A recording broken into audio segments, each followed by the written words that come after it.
Ambition is critical. Right, we're really back in a room now. Yeah, very good. Right, as I was saying first time round, before I accidentally accepted a phone call. Yeah, on Twitter, Right. they just showed, right, human-sized bats that live in Cambodia, right? Right. Mate, you can't see anything like your life. How come I've got to 40 years of fucking age and only now I'm finding out about human-sized bats in Cambodia? Yeah, but are we talking like general animals or like a cartoon like Bruce Wayne shit and all that? Mate, or is it general? I retweeted it. Seriously, you've got to see it. Like the first photo I looked at, I went, right, that can be scaled to make it look big, yeah? No. Yeah. Scroll down the tweet and there is multiple photos of like humans standing next to these bats. Honestly. No, but surely a fucking human-sized bat is going to do like a lot of damage. No, like people who say, would you rather have a fight with one horse? Yeah. Or fucking 20 horse-sized rats and that. Yeah. It's not one of them, is it? No, mate, seriously, you've got to see it. This fucking people, apparently, they're like, they're vegans, and they're part of the new wave of liberals. Like they're all fucking eating fruit and stuff. They're not interested in humans. What, bats are vegan? Well, these bats are. I know, they just eat fruit or some shit. I don't know. I literally just seen it while I was hanging around here. I just scrolling through my thing, and it's all about fucking life-size bats. I'm like, what the fuck? Do they like sleep all day and fucking like come out the night like fucking Dora's brother? I know. The giant golden crowned flying fox is a bat. Can be found in the Philippines. I saw Cambodia. Philippines, and has a wingspan of up to 1.7 meters, 5.58 feet. Despite their hulking size, these bats are vegetarian and consume primarily fruit. And if you see the photo, it honestly looks like something from a film. And it's hanging up in some guy's. It's hanging up in some guy's shed, like.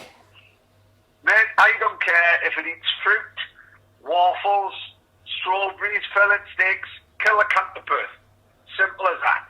Kill a cunt to birth, every single one of them. This isn't some fucking giraffe in the Serengeti, like on the endangered species list. Any life-size bat, kill a cunt to birth. We don't want them. We don't want them coming in. So you're not just going to some fucking twat from the Mumbles is going to go backpacking across Cambodia and end up bringing one home to his fucking house down Wrangler. And the next thing, 1 minute we're worrying about fucking under 18s dropping it. The next thing you're worrying about fucking life-size bats running around the Big Apple and fucking busting around fucking Castle Marty. Fuck that. Put them all down straight away. Let me see. What first thing that comes to my head is not like fucking hell.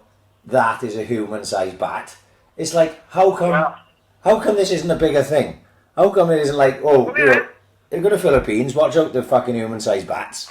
They could knock you over. Yeah? Mate, we're too busy worrying about fucking people hiring planes and having flags above a football match and life-size bats, like. Oh, Jesus Christ. There's been another strange week. It just gets stranger and stranger. It gets stranger and fucking stranger. Who the fuck hires planes? We would never do shit like that.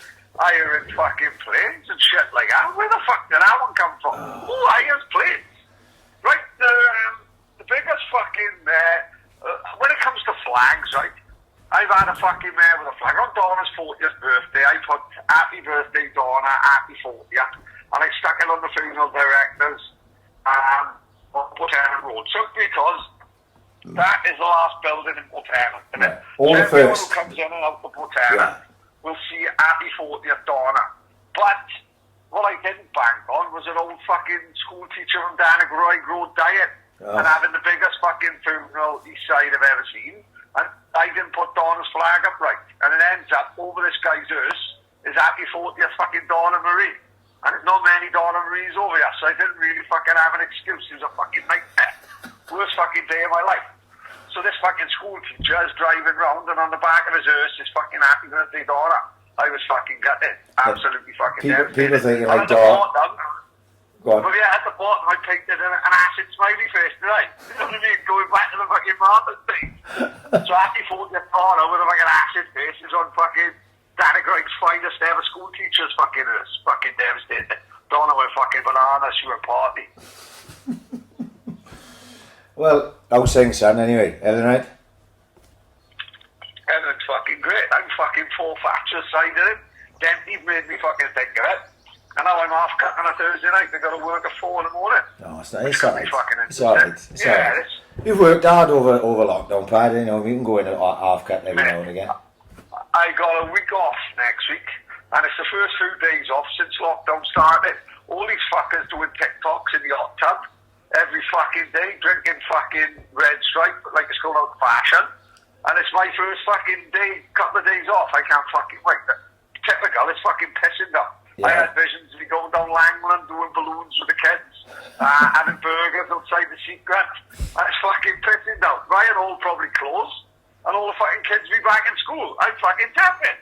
No, it hasn't worked out right for you. The last 2 days been fucking boiling. It's boiling here now in my kitchen. Fucking ridiculous, man. Absolutely ridiculous. I'm sweating like Sticky Vicky in a razor blade factory. Fucking nightmare. I am fucking sweating my fucking bollocks off. Absolutely ridiculous. But yeah, you fucked it. It started fucking raining this Saturday, and then you fucked it then for the week off. Well, there we are. Such is life, son. All work and no play. Speaking of, what happened fucking Saturday then? Talk me through Saturday. Oh, mate, what a fucking place Swansea is, isn't it? We've got to love it, isn't it? There's nowhere like it on earth, is it? Right?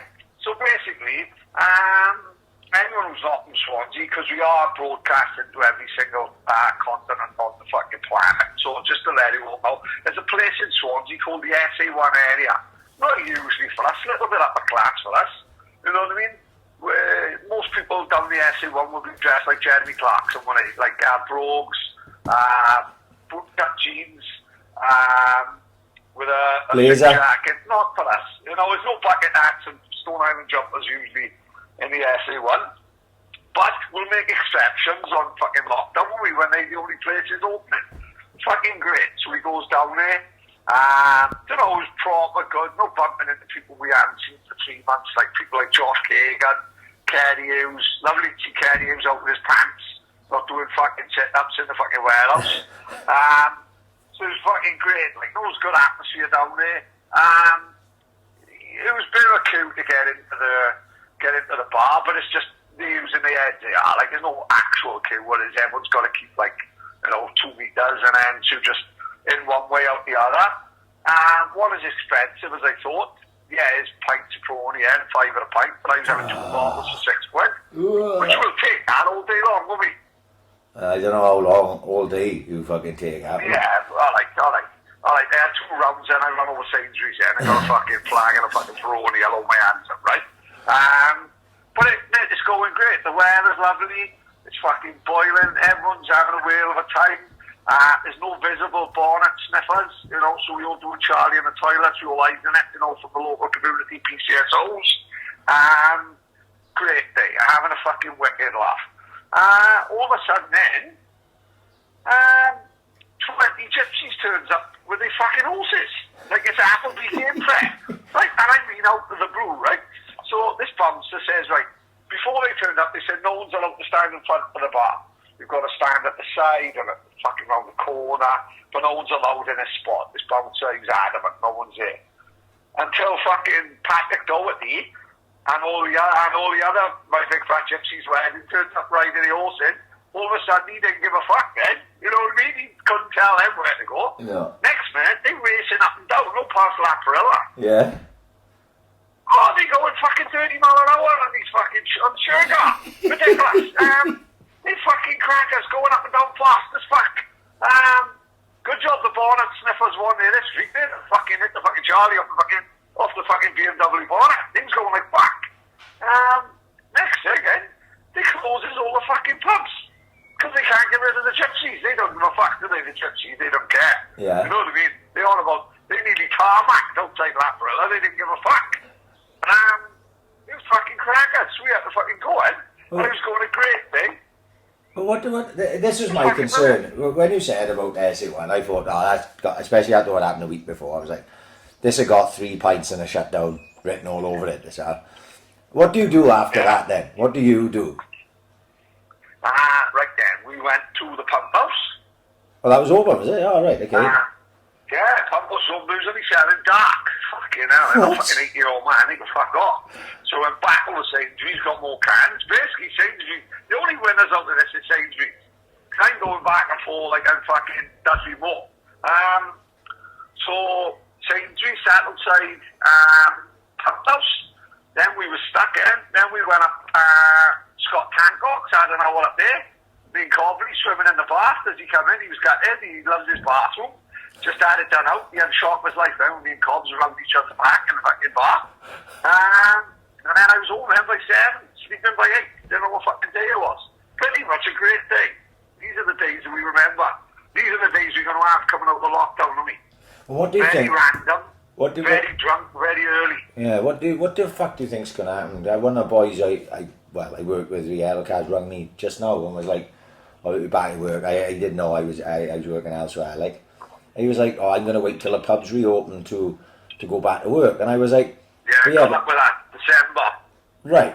Yeah, so I'm like, yeah, but I understand. Even if they open the fucking pubs, they're supposed to be all this social distancing shit. Like, you know what I mean? It's supposed to be, but.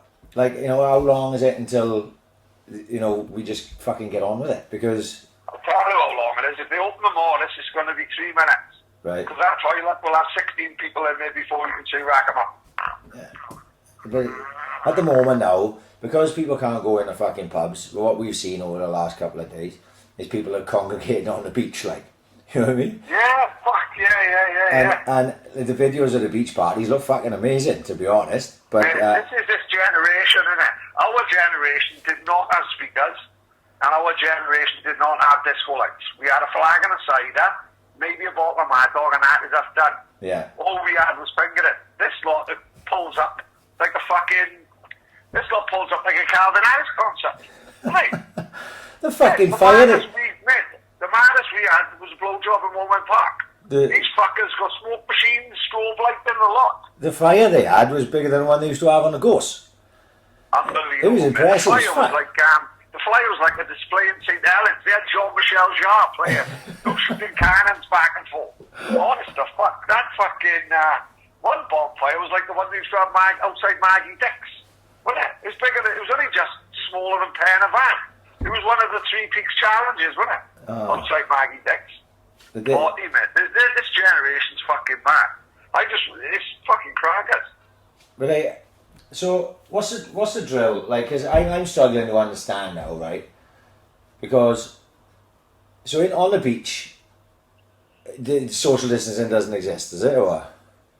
Well, I don't know. Like, I think in Swansea it hasn't been that bad. Like, I've seen the photos of Bournemouth today. Yes. Right, so they said like a major incident.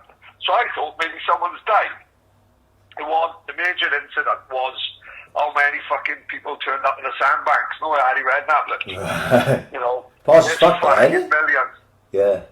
Posh as fuck. But everyone's parking wherever the fuck they want. No cars can get past. Harry Redknapp's hanging outside of his window trying to buy fucking Charlie Austin. It's fucking bouncing down there. Do you know what I mean? Absolutely fucking rammed. So, as we said, if you're going to open the beach up and tell everyone they can crack on, they're going to crack on, aren't they? Yeah. You know what I mean? Yeah. I'm not having a part with anyone, actually. I don't give 2 fucks. My fucking views, innit? Yeah. But I'm just like, with the staging of bringing things back and stuff, like, why bother? Because, like, if we're all meant to believe, like, bear in mind now, we're 4 weeks since the first fucking, we're 3 or 4 weeks since the first fucking riots. There's been no seconds pipe. So it doesn't get mentioned. Like, there was no fucking second wave. No mainstream media fucking things are bringing it up, going, oh yeah, remember we said, why wasn't there a second wave? Why aren't people asking these questions?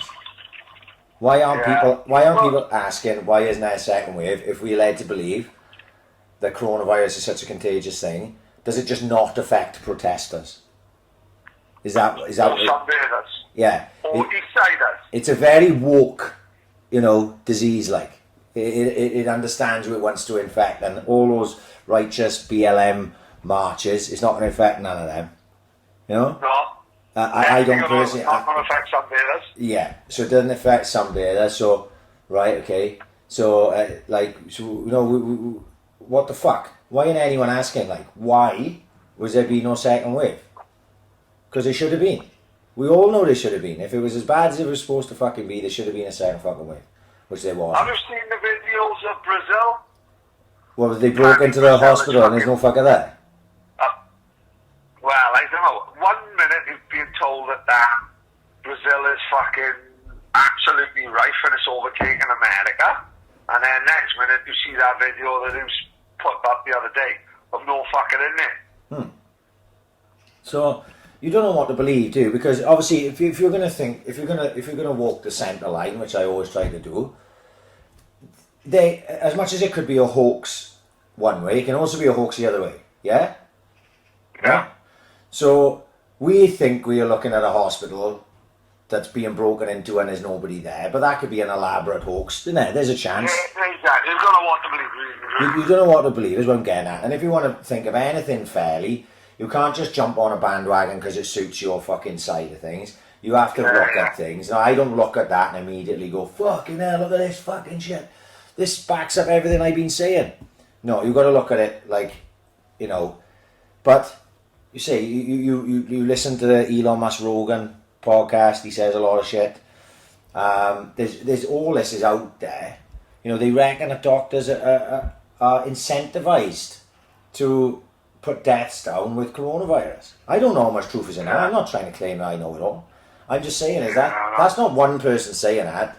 This is said all over, and they reckon in Brazil that was a big fucking thing of why Brazil had a spike, because doctors were being incentivized to put coronavirus down on death certificates. Like I say, I don't know that's true, but like I say, I'm not trying to I can't give you the facts. Fuck, I'm an idiot. All I'm trying to say is just open your eyes and have a look into it a little bit further with anything to do with this. You know what I mean? Anything to do with anything. You think about last week, right? The fucking fallout from last week's podcast has been fucking mad. My phone has not stopped, right? Really? Crazy. Fucking hell. Crazy, Mate, man. the only pizza I wanted to talk about today is the one I had from Dario. Yeah, I don't want no finger little kids on my fucking lap today. We're not gonna get into it at the end because we covered. Well, when you talk like this, Pad, right? Like me and you were talking, we forget, right? And I think you forget, I forget. You forget, that there is people listening now. I totally agree. I still think to this day it's just me and you talking over the phone, And it's me and you and maybe 10, 12 of the boys, and that's it. Yeah, exactly. Yeah, but then, I got a message. I can't remember who it was.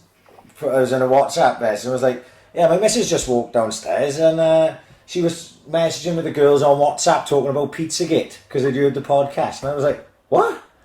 So groups of girls are messaging each other now about Pizzagate because we talked about it. I'm like, fuck, my phone was like, send me that video, Prids, send me that video, Mush, send me that video, the one I talked about that I wouldn't post that on Twitter.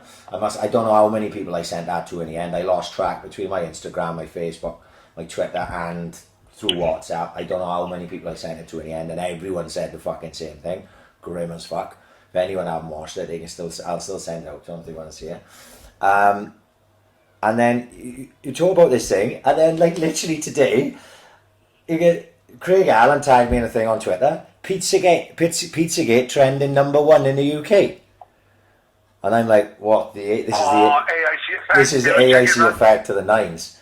And I know we laughed and joked, but it's actually whether you believe the conspiracy or not, if those allegations are deadly, they're very serious, and the whole Pizzagate thing actually isn't anything it's an interesting subject. Whether it's 100% true or not, I don't know. A lot of it looks fucking ropey no matter which way you look at it. You know what I mean? Whether you believe that Hillary Clinton is into satanic rituals and cutting kids' faces off and shit, that's one thing. But you gotta realise that those emails that came out that were leaked by WikiLeaks, right? Those are the ones that Trump is going after. Those are the ones that fucked up a lot of Hillary's fucking presidential campaign. It all looks dodgy, doesn't it?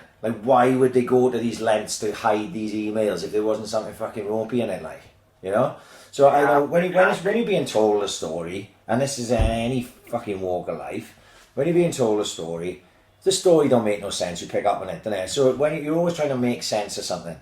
So what makes more sense when you're going through that thing? And actually, the conspiracy theory makes way more sense than probably anything they could come up with. You know? And the fact that it just got shut down. I was literally just, because we were a little bit delayed tonight, obviously, so we were running just a little bit late, and I got sent my brother messaged me. There's a Welsh girl, her name have gone completely from my head now, who's doing like video chats and podcasts and stuff, let's say, right? Amber something maybe? Yeah. Got sent a video of her and Robbie Williams. Her and Robbie Williams doing an interview.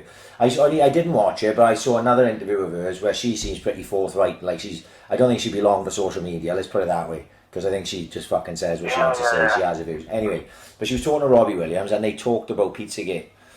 And I got sent that video like just now and like a write-up about it. And like he says in the interview apparently, because I was reading a report about it, he says, like, his quotations from him saying, you know, why aren't people asking more questions about this? Because you can't just turn around and say, no, like all the authorities in the States are going, no, it's all right. No, there was nothing to see here, like. Well, that immediately gets people's fucking interests spiked, doesn't it? You know, you'd have to ask a lot of questions. Well, like you said earlier, right? Like you said earlier, even if it isn't right, okay? Like I saw something this week, the Hillary have been, she's been indicted, so she's got to go to court in September or something, right? Yeah, that's right. Yeah. And surely, right, even if it isn't a thing, even if it's like, if it's like trending in the UK, it's definitely going to be trending in the US. Why would it not be on any news outlets at all then? There we are. Apart from like Twitter and shit like that. Surely it would be on somewhere, even if they just said conspiracy. Hillary's been accused of this.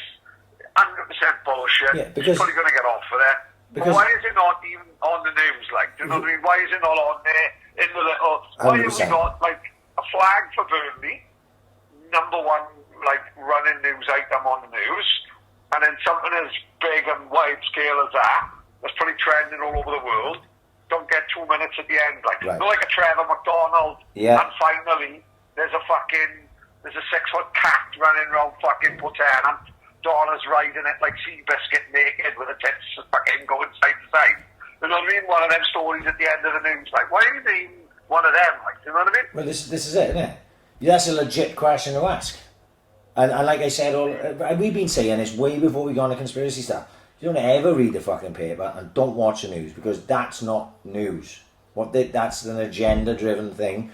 It's not the real news. It's what they want you to see. Like you said, exactly, you got it right there. Why make such a big... And I'm not saying that the guy was right. I don't know why he would go to the fucking effort of flying a White Lives banner over a Burnley game, right? I don't know. I don't understand any of that. But they made that out to be the biggest fucking thing that have ever happened. Ever. Yeah. For about a day, yeah. Right? But all this stuff has been going on ages, and you can't see it anywhere. It's not on any mainstream stuff. That already makes me suspicious. I go like, yeah, well, why? Like I said too, if you put QAnon, right, which is the big conspiracy thing at the minute, if you put QAnon into YouTube, the first 10 videos or so that come up are all mainstream media videos, CBS, NBC, whatever, all shooting it down as a complete and utter, it's just debunking it. So you don't see anything positive about it unless you really, really look, and even then you can't find a lot of stuff. So automatically I went, well, why would they do that? Because if it's a load of bullshit, you can go on fucking YouTube and you can find hundreds of thousands of videos about flat Earth, right? Yeah. So if you say, oh no, that's a right wing conspiracy, we're not going to put that up on on YouTube. Well, how? What was it? How's that? I'm not sure how it's right wing for starters. You know, my idea of right wing is Nazis fucking running down the street going Z fucking Isle. That was right wing as far as I was concerned. Fucking things are. You know, if you've got someone questioning something, or It's an interesting thing, which YouTube would make would have loads of views on, but they don't because they hide it. See, they're hiding stuff out of the shadows. Someone asked me for the Out of the Shadows link all through this last week. Out of the Shadows gone from YouTube. Out of the Shadows gone. That have been taken down 3 times since I initially posted it, and now it's gone and I can't find it. Right? Now, if anyone who's listening to this watched the Out of the Shadows documentary, which is only about an hour long, which talked a lot about the Pizzagate thing, and the guy was a fucking Hollywood stuntman who had heard in fucking circles, and he goes through and he breaks down the fucking corruption and everything. It's fucking really good watch. Even if it's not even fucking true, it's a really good watch. But it looks very much based in facts. Gone. So you understand now. That's what you got to worry then is where does it end? Because you're just silencing free speech. You look at it now, right? What has happened? Katie Hopkins went off Twitter this last week. Now, don't get me wrong, I don't give 2 fucks about Katie Hopkins. I don't watch anything she fucking says or does. She has no bearing in my life. But I don't know what Katie Hopkins has done to get herself banned from Twitter. Maybe someone can fucking tell me. Apart from being a cunt, which I'm sure she is. But I don't. She's a nasty fuck. She is an horrible, nasty cunt. But apart from being an horrible, nasty cunt. Right, before we actually goes on to her, can you not see through it? Or is it just me? Can you not see that her main aim in life is to get people talking about her, right? So her way to get people talking about her is to be an horrible, nasty, horrible cunt. Oh, right? Piers Morgan is making fucking millions out of it. She don't mean everything she says, but she wants to shock, she wants to get famous, she wants to stay relevant. Yeah, of course she does. But last time I checked, I don't know, someone going to have to tell me what she said that got her banned. Because from what little stuff I've ever seen of Katie Hopkins, apart from being a nasty, horrible cunt, I never seen her say anything racist, right? Or, she has her opinions. Whether you agree with them or not, this is what's wrong with the fucking world, is people can't have opinions these days. Me and you, Pad, may not see eye to eye on everything, right? And you may say this and I may say that, but me and you will sit there and have a chat about it and we'll just fucking agree to disagree. And that's the way you should be. But these days, if you've got an opinion which doesn't match, which at the moment is very PC, it's very fucking hell, I don't know what it would be classified, but it's very, very politically correct anyway, right? If you have a view which doesn't side with that, you're at risk of losing your Twitter or your social media or anything. So you think about Alex Jones was the first to go, took him down, right? Yeah. Gone, deplatformed massively. Alex Jones, whether you agree with him or not, like I said, it doesn't matter. Alex Jones, I never saw Alex Jones, apart from Sandy Hook, which we talked about, where he had a fucking stinker, right? A real stinker, and he came out and apologised for it afterwards. Aside from Sandy Hook, I never saw Alex Jones say anything that was personally offensive as regards to homophobic, racist, right? He has... Well, actually, a lot of what he said was actually right. Right. He fucked up massively with the Sandy Hook thing, the old cunt. Yeah. But a lot of things he said actually come true in the years to fucking follow, eh? Right. But isn't it a worrying trend, right? So Alex Jones goes, right? So then Tommy Robinson goes, right? Then David Icke goes. Now, there's not one person that ever saw a David Icke interview. You may think he's fucking crackers. You may think David Icke is fucking nuts, same as Alex Jones. You may think he's nuts. But I never seen David Icke say anything offensive. And I've been watching David Icke for years. I just don't understand it. So this is worrying. You look at all those names that I mentioned, whether you agree with any of them or not. And I know Tommy Robinson gets people... Tommy Robinson and Katie Hopkins are right on the edge. Alex Jones and David Icke not so much. But they're right on the edge. Whether you agree with those people or not. But do you think that they ever said anything that should have had them silenced? I don't know. I don't think so. I can't remember anything. Tommy Robinson skated very close to the line on numerous occasions. He knew what he was doing. There's a certain section of the society which he doesn't like, and we all know that, right? But he has his opinions, whether they're right or not, is by the by, if it's offensive, then fair enough. But I don't remember seeing stuff he did offensively. Tommy Robinson is the same as everyone else. If you actually don't get offended by what he says, and you actually just step back and don't go in there with a preconceived opinion, right? Some of what he says, he got a point. Other things, he's talking fucking rubbish. Like you would say, some of the things he says is fucking spot on. When he's talking about the grooming gangs in Rotherham and shit like that. But, like people say then, he's got to go with the same fucking, he's got to go with the same aggression if there's a fucking paedophile ring of nonces of white people, which he doesn't do. Of course. You know, so obviously, there's things Tommy Robinson, when he went on GMTV, he gave Piers Morgan as good as he got, in all fairness. And some of the things he said, you've got to step back and say, man, he's very articulate, he's very clever, he wears good jackets, some things I like him. Then other things then you think, man, you're the fucking racist twat. You're actually posher than you make out.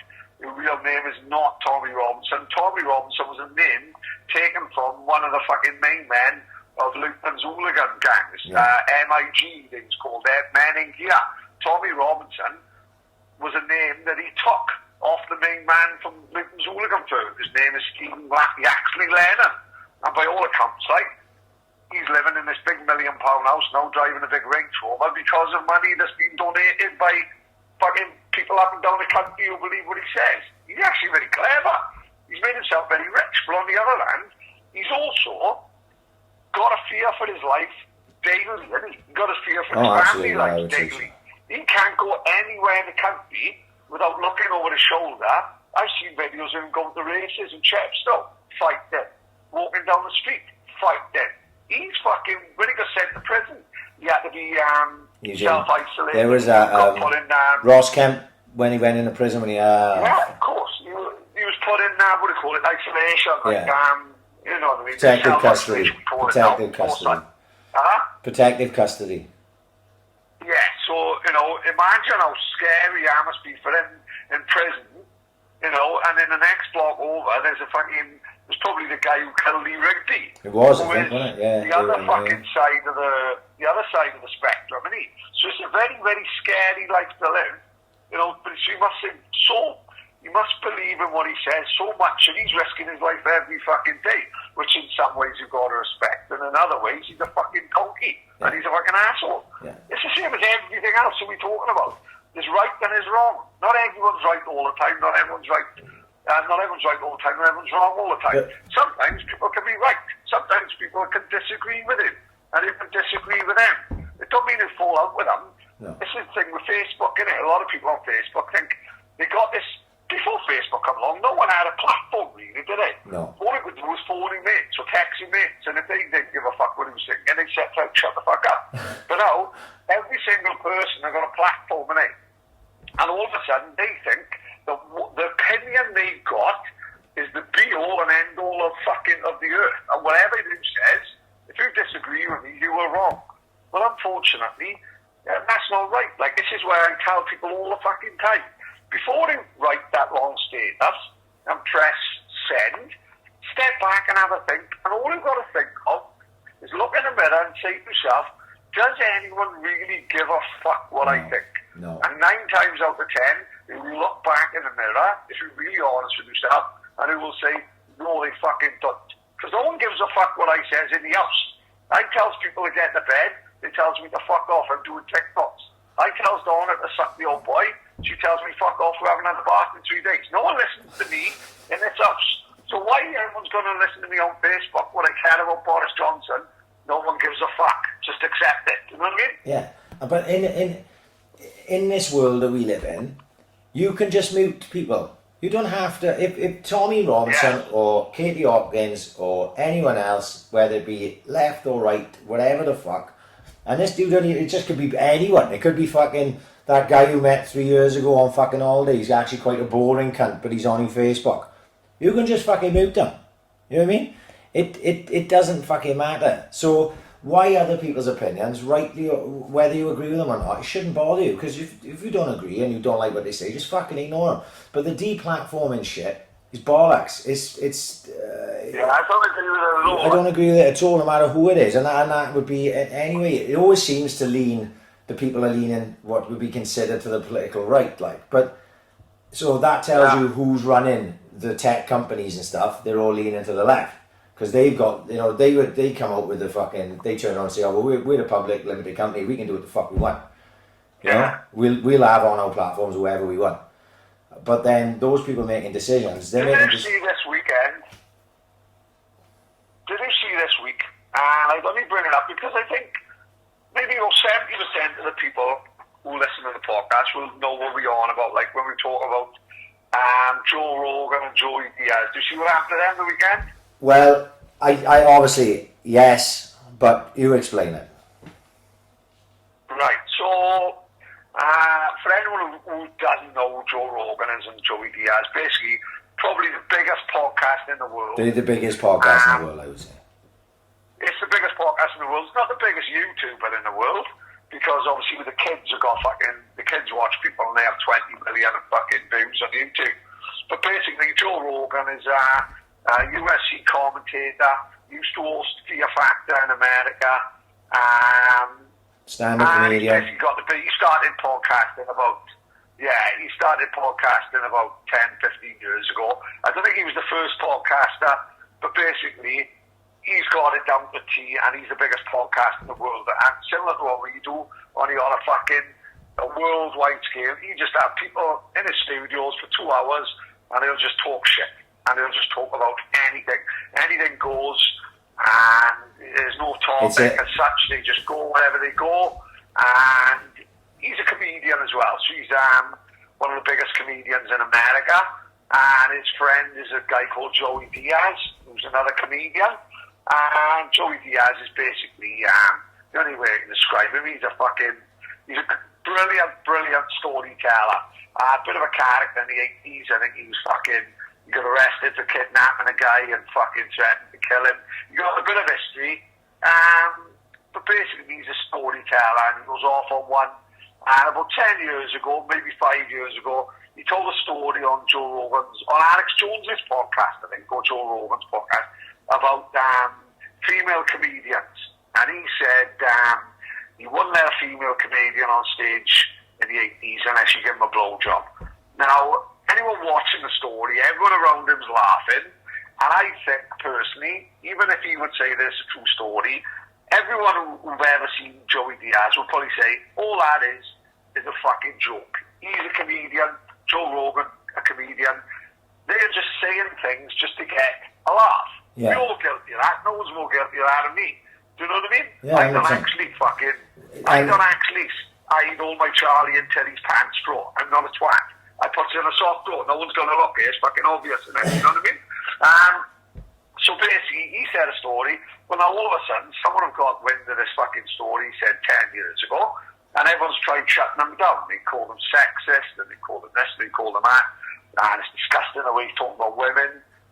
And basically, because these two people are, in their sense, self-employed, don't hide nothing from anyone, totally their own boss, can say whatever the fuck they want, no one can shut them down. And this is what was good about it, was people went for them this weekend and said, we're going to fucking bring them down, and they couldn't do fuck all, which was a fucking shot in the eye for people like me, and who look at people like them and think, good for them, because everyone's trying to bring everyone down at the minute. Yeah. Anyone does anything wrong, everyone cries for them to lose a job. Let's go back to the fucking beaches yesterday. When I was 15, right, and we was fucking fingering birds up the park, the last thing on my mind was I better pick all this litter up, right? Well, I'm getting sucked off by a girl I will not name from Mayo, right, who ended up in prison, God love her, she's a great girl. Right, but I'm not going to say her name on here, right, just in case she's listening to it. In Belmarsh, right, and I don't want a brother coming for me, right? But the last thing on my mind when I'm fucking, the vinegar stalks are coming and I need me spunking in her eye, is that I picked up my bottle of Mad Dog. That's the last thing. So sometimes I will look at these kids, don't go on the beach filming these kids having fun, because I can guarantee you, they don't fucking mean it, you know what I mean? When you're 15, the last thing you're picking up is picking up litter. So let's not film them and put it on Facebook and try and embarrass people and embarrass people's parents and try and fucking have the schools, people saying, does anyone know what school these are in? and people are piping up saying I'm on the board of governors of fucking Kevin Engoy, and I can see a few people I know. Get a fucking grip. You know what I mean? Go get fucked. Like, you know, no one gives a fuck. Listen, don't know why I'd be more worried about. I wouldn't be more worried about people leaving litter on the beach. I'm more worried about if you're on the board of governors. So if you're on the board of governors, you do two things. You were fucking busy little cunt or you were nonce. Right? So I'd look in the mirror and start worrying about myself, you board of governors. Twat. You know what I mean? Everyone's too busy trying to embarrass people and fucking bring people down. Yeah. I'm full cloudy lemon in, so don't talk to me about board of governors. It does my fucking head in. Yeah, no, I'm with you. I'm with you all the way. But like with the Rogan thing, like we've said it a lot. Like Rogan and Joey Diaz were the inspiration for me to start this fucking podcast, to do what they do on a smaller scale, right? And that's the way I always saw it. I listen to Rogan all the fucking time, as much as I can. And I've said for a number of weeks now, especially since lockdown, Joe Rogan podcast is the most important media platform on the fucking planet, bar none. Nobody touches it, right? Because people can go on there and he will have everyone on. He will have Alex Jones on one week, and then he'll have Bernie Sanders on the next week, and then he'll have fucking, I don't know, just some Rolling Stones journalist you've never heard about, and then it's some doctor, and it's just everything and everyone, and every opinion is free. There's no fucking shouting each other down and fucking hell, your opinion is that. He's an open-minded guy and he wants to hear everyone's thing so he can educate himself, right? Makes fucking perfect fucking sense, right? But do you think the timing, right? This is what I saw. This is my fucking tinfoil hat head going straight into this. Oof, the timing. Yeah. He announces exclusive deal with Spotify, right? Which means he's not reliant on YouTube. He's not reliant on iTunes. I knew going above and beyond. I didn't even know this. Right? He's not reliant on anyone because he can host his podcast solely on Spotify because that's what he's going to do. So you will have to have a Spotify subscription to watch or listen to Joe Rogan, right? If YouTube bans him, it doesn't fucking matter because he knows he's going to be fucking huge anyway. So these people, these YouTube fucks, and everyone else, they go out there and they try and take shots at him. Why would this fucking video from Joey Diaz saying that from fuck knows how long ago, and they brought up another 3 or 4 things, and you've listened to Rogan in the past, you take a line out of context, right, and it can sound bad on anything. Pat, and we've joked about it, if people took certain individual lines of things that me and you said completely out of context on this fucking podcast, we'd be fucked. We'd be totally fucked, right? And you can do that with anything. Anything, anywhere. You take things out of context, right? Or you just take a snippet, you're a snippet there, it can look fucking bad. When if you watch the whole thing, like I did with the Anthony Joshua thing. The first headlines I seen, Anthony Joshua says this, Anthony Joshua says that. When you fucking sit down and watch the whole thing, you realise he's reading some, whether it's right or not is by the by. What I'm saying is that you can explain out why he said what he said. Because you get the context, right? Whether you agree or not is another thing. But that's not the culture we live in, see, because we live in a clickbait culture where all they want to do is put a big fucking headline out so it makes you click on it so they get their advertising fucking revenue. And actually, when you read the fucking story, it doesn't add up to what was fucking actually the headline, right? Yeah. And this is another part of it. But like, obviously, with Rogan, they can take shots at him, he's wasting their fucking time. Because for one, he don't give a fuck, right? And two, he's too big. I said, he's too fucking big. They can't take him down. You know, Dempsey said, I haven't listened to it yet, but there's a podcast with Andrew Schultz this last week. And apparently they go big. Get on it tomorrow, you gotta get on it, right? Because they go big into Pizzagate, conspiracies. They sitting around, they probably drinking, fucking getting stoned, and they go haywire. And apparently he goes fucking all in on the Clintons. And like I've joked like about us getting fucking killed. We got nothing to worry about because obviously Joe Rogan got like about fucking 100 million fucking viewers. So if they're gonna kill anyone, they should kill him first, like, you know. But this is what's fucking annoying, isn't it? You look at it, right, and all the people they took out, like as regards that David Icke, Alex Jones, and the others. Rogan's the next one because Rogan ain't no right winger at all. Rogan's a stoner. He's a pothead. He's no fucking... He's about as central as it gets. He'll talk about everything and anything and have anyone on there. But he's made out then by certain reasons because he has so much freedom of speech. It's like, no, well, you know, we got to shut him down.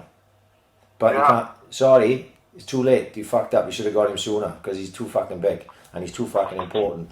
So it ain't gonna fucking happen.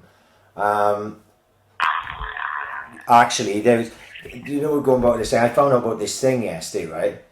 Where there's a new app, right? Now I'm literally in the fucking very infancy of finding out anything about this thing. Jeffy mentioned it to me on Twitter yesterday, and then my brother said something. It's called Parler, right?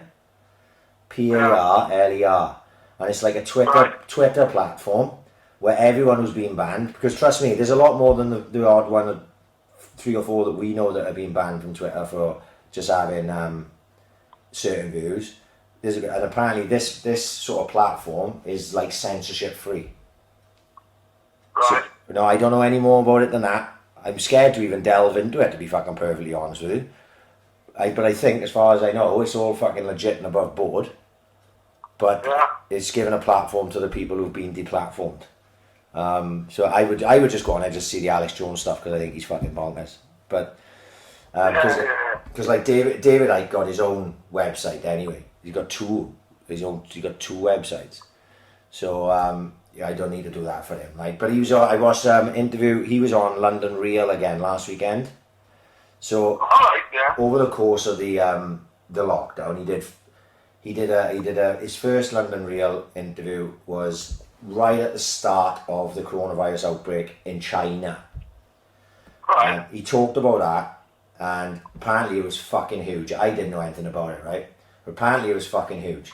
The second one, they were going to live stream it through London Real's YouTube account, right? We have talked about this, but I'll go over it again, right? They were going to live stream it through London Real's YouTube account. And when it went out, they let it stream all the way through to the end and then immediately took it down. Now, on that podcast is when he talked about the fact that he said coronavirus is a hoax, right? Yeah. So the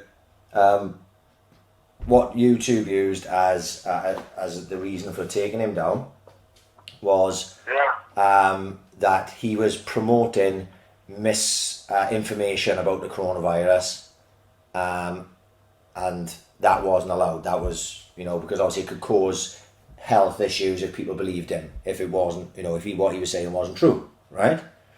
So they took him down off YouTube. They took London Real down off YouTube. He got deplatformed from Twitter, Facebook, all the major, platforms. So then they did a third one. I never listened to the first two, but they did a third one then, which I did listen to. And that was independent and just on London Real's website. And David Icke can talk like fuck. He'd put me anyway, no problem. He can do like 10-hour talks. Massively, man. He is a machine. Randomly, he was on that. Have you seen that Valentine Month guy? Yes, yeah. He was on there and lumping fuck. He didn't get a fucking word in. No, you got no chance. David, No, you got no chance. He's one of the best talkers of all time. And so anyway, I watched the third one. I can't remember much about it now, to be honest, but he went over everything. He's a very, very intelligent man, right? David Icke, whether you agree with his views on things or not, but he's been saying the same things for fucking 30 years. And like only now, or over the last number of years, that people started going, well, fuck me, these things are happening. Icke was talking about this a long time ago. Now he says himself, he's no prophet. It's just that he's been researching all this stuff. He's like a full-time researcher of conspiracies, or that's what he would be considered. So anyway, I watched the fourth one. It was last Sunday. You can go on, if you just put London Real in a Google search, it'll bring it up, and then David Icke will be the biggest one on there because it's fucking huge. They reckon like this, the third one did some mega millions of views. The most viewed sit-down chat in history, they reckon, right? They could be playing that up, like me and you would, you know what I mean? AIC effect, but I don't think so. Obviously, we took fucking credit of a chicken run 2 being brought into production. We'll talk about that now. So, Yeah. So, anyway, so I listened to the whole of it, right? The David Icke, and I could never do it justice. I wouldn't even try to explain it like I would try to explain other things.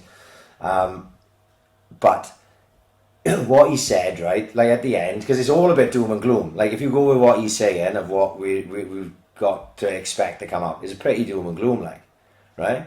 Yeah. So this is what he reckons. So everyone better strap themselves in as regards to we won't be going back to the pubs anytime fucking soon, right?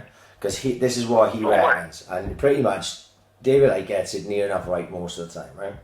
Yeah. Apart from the lizard people, I still can't get my head around that.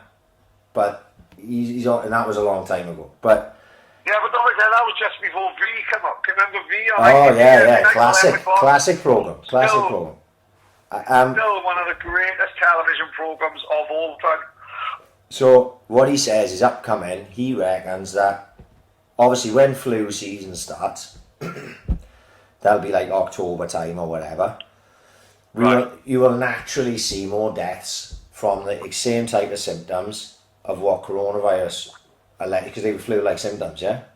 Right, yeah. So you get this every year anyway. There's like a rise, October, November, people with, defunct immune systems, respiratory issues, heart issues, all the same things that cause it. They normally die of flu in those months anyway.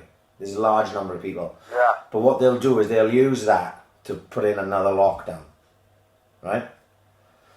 Then, so obviously we'll see, this will all play out, so we'll see whether he's right or not. And then he said then, it's going to come within the next year, mandatory vaccines, right? So, the people have talked about this, but he said it's fucking nailed on. He reckons that the vaccine was already ready to go before any of this went off. And it's actually, they're just playing the long game now, because they know if you have a fucking first coronavirus outbreak, and then you just go, hey, we got a vaccine over here, straight away, people are going to go, hang on, how the fuck you've already got vaccine, you cunts, right? Yeah, of course, yeah. When everyone has said, all the experts have said, random people in the street will just say, we'll just wait for the vaccine, and then I heard, the guy on Joe Rogan said, the big fucking World Health Organization guy said, a vaccine from scratch. He said, if we get a vaccine in 18 months for coronavirus, that will mean this vaccine is the fastest ever vaccine to have been fucking produced in the history of the world. He said, if we get a vaccine within 18 months, that will be the fastest one ever. He said, it's possible because there's so many people working on it at one time. He said, but if you get a vaccine within 18 months, it will be the quickest vaccine to ever be produced in the history of the fucking world. Right. So basically they can't come out and just pull a vaccine out of their arse straight away. Maybe it's legit, maybe they've got no vaccine and they are genuinely working on it, but if they haven't and you go with what Icke says, then they can't pull it out because it'll be obvious to everyone. But he says mandatory vaccines. Mandatory, so you will lose privileges if you haven't had the vaccine, right? What's in the fucking vaccine? That's what I want to fucking know. Anyway, and then the next move is food shortages, which was worrying to me because I just had a fucking crack in Pepinos just now, and I can't be doing without that type of fucking scram. There's nothing left of me as it is. But he reckons that because if you control the food, you can control the people, and somewhere along the lines there'll be intentional food shortages, which don't sound good to anyone, Because that is the worst ever. No, he talks a lot about the current situation with the media stoking the civil war, not a civil war, a race war, or trying to stoke a race war, I said it last week. This isn't something I heard before. I actually said it, and he says it quite a bit on the podcast. Not that he was listening to AIC. Maybe he does. If you do listen, David, we're big fans. He says divide and conquer, and that's the whole goal. You went from Brexit, which fucking divided the country for fuck knows how long, right? And then Brexit finished, and you bring in the coronavirus, and people have all different types of thoughts on it. People are all going fucking bonkers, locked in their fucking house, for ages. People are losing their jobs and pressure and everything. And then like out of nowhere, you've got race war or people trying to drive a divide through colours, you know? And he said it's all manufactured. It's all manufactured. Like we shouldn't be going after each other. Like me and you now, and the level of where we are in the standing of the world, we shouldn't be going at. Shouldn't be going at each other. We should be sticking together because whether someone's white, black, yellow, fucking green, or purple or whatever, it doesn't really matter in the grand scheme of things. Because the only people holding us down are people above us. Because I know for a fact, Pad, you didn't come from fucking some elite family, and I most certainly fucking didn't. So we ain't on that level, like. So we should be sticking together. You know, sometimes when they talk about people being held back by their race, if you step back, people get held back through class, don't they? Class, yes, of course too. It's no shock how the closest a fucking working class man have come, like Parliament. It was a guy, Alan Johnson, who was a Labour, who was an ex-postman. Intelligent guy, but he got nowhere near the head job. Like, I think if you look back, I couldn't talk about trees and maybe like, but there's a hell of a lot of the last X amount of fucking prime ministers are all from the same sort of fucking public school. You know what I mean? Of course they are. They're all eaten, aren't they? Boris and David Cameron, there's photos of them in the fucking Bullingdon Club, innit? This posh club in Eden. They call it fagging, don't they? So if you were in the top year of Eden, you would have a fag who would be like one of the kids that's just come up, and he'd fucking torture him within an inch of his life. You know, like the stories about like one of the Cameron's inductions into the club was he had to fuck a pig, and they reckon there's a photo out there of Cameron fucking a pig. Do you know what I mean? And it's so many rumours about it. It was actually turned into like a Black Mirror episode, wasn't it, about it? Like, and they reckon all these ex-prime ministers, nearly all from the same fucking type school.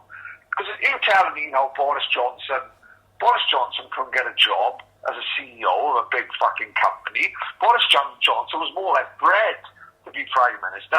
Yeah. His father wanted him to be prime minister and pushed into it.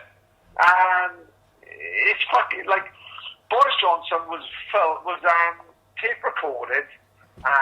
One of Boris Johnson's Conservative mates had a story written about him by a journalist, and there's a recording of this Conservative MP saying to Johnson, "I want this fucking journalist taken care of," and filled in. And Boris Johnson is on tape saying, "All right, well, how bad do we want him done? We don't want him, we don't want him killed, do we?" And he said, "We want him, beaten up, like, we'll make sure he's beaten up." How does everyone in the country not know about that tape? That tape should be on. When Boris Johnson was going to be Prime Minister, that tape should have been on Newsnight, BBC News, ITV News, News at 10. It should have been on everything. And everyone should have heard that. And everyone should have gone, well, I don't really want my Prime Minister to be that sort of fucking public school fucking bully, which is what they are, isn't it? In these Bullingdon clubs and all that. Like I said, these kids, like, so they'll be 18, 19, just leaving college, and these 15-year-olds, well, maybe even younger than that, because they all in like private schools. Sorry, they'll all be in digs, won't they? They won't be going back and forth. They'll be staying in dorms all night. They won't be going home boarding every school, night. This private school, boarding school type of thing. So how everyone in the country hearing this fucking tape recording of Boris Johnson, surely that should say through, well, the mainstream news agencies hold stuff like that back to get Boris into power. There's no way you should have the Prime Minister of this country fucking on tape saying, we're going to get this journalist fucking beaten up just for a friend of mine because he's written a story about it. But it's never mentioned. So, all people laugh at, good old Boris when he's fucking up the fucking, when he's waving a Union Jack because he's stuck in the fucking head on a fucking, what do you call it, when he's dangling on like a ropeless thing. And when he's fucking tackling a little Chinese kid in rugby, the dopey cunt. Anyone else who look at him and say, he's a fucking buffoon. Yeah. But in this country, we make him the fucking Prime Minister. Same as like, I said it from day dot. Boris Johnson's the only fucking man in the country who contracted corona and beat it in 7 fucking days. Everyone else had to isolate for 14 days. Boris Johnson got tested, had the best care. He came out waving on a fucking Thursday night, thanking the NHS. That cunt was nowhere near the NHS. That cunt got private health. If he hadn't with fucking, I don't know which. I'd with fucking, that's Royal Mail. So that cunt didn't with 100% he's in Santa Maria, isn't he? 100% he got a fucking plasma TV in a room on his own. Yeah. You know what I mean? If I have, he fucking definitely have. Yeah. So he can clap the NHS all the fucking one. He ain't in a fucking ward next to my old man, with my old man wanking under the bed with his new iPad. No, 100% you're not sharing wards like. So how the fuck is he fucking Prime Minister of the country? Any normal walk of life, you look at him and say he's a fucking idiot. Yeah. He said, like, last week I laughed at that Matt Hancock thing. He said, we've had a great day today, you know, amazing day, COVID-wise. 223 people died in our country. Try telling one of them 223 that, you know what, yes, my uncle fucking Teddy have died. But you know what, in the grand scheme of things, we've had a great day. Fucking idiots, mate. Fucking hell. And we don't even really fucking believe COVID is as bad as they say. No. But we still had 30,000 fucking people dying. And I got a laugh. We all said, I can't wait to go to Tenerife and all that. I hope it's safe to go. No fucking in Europe once it's coming over. Because fucking we got 30,000 fucking deaths.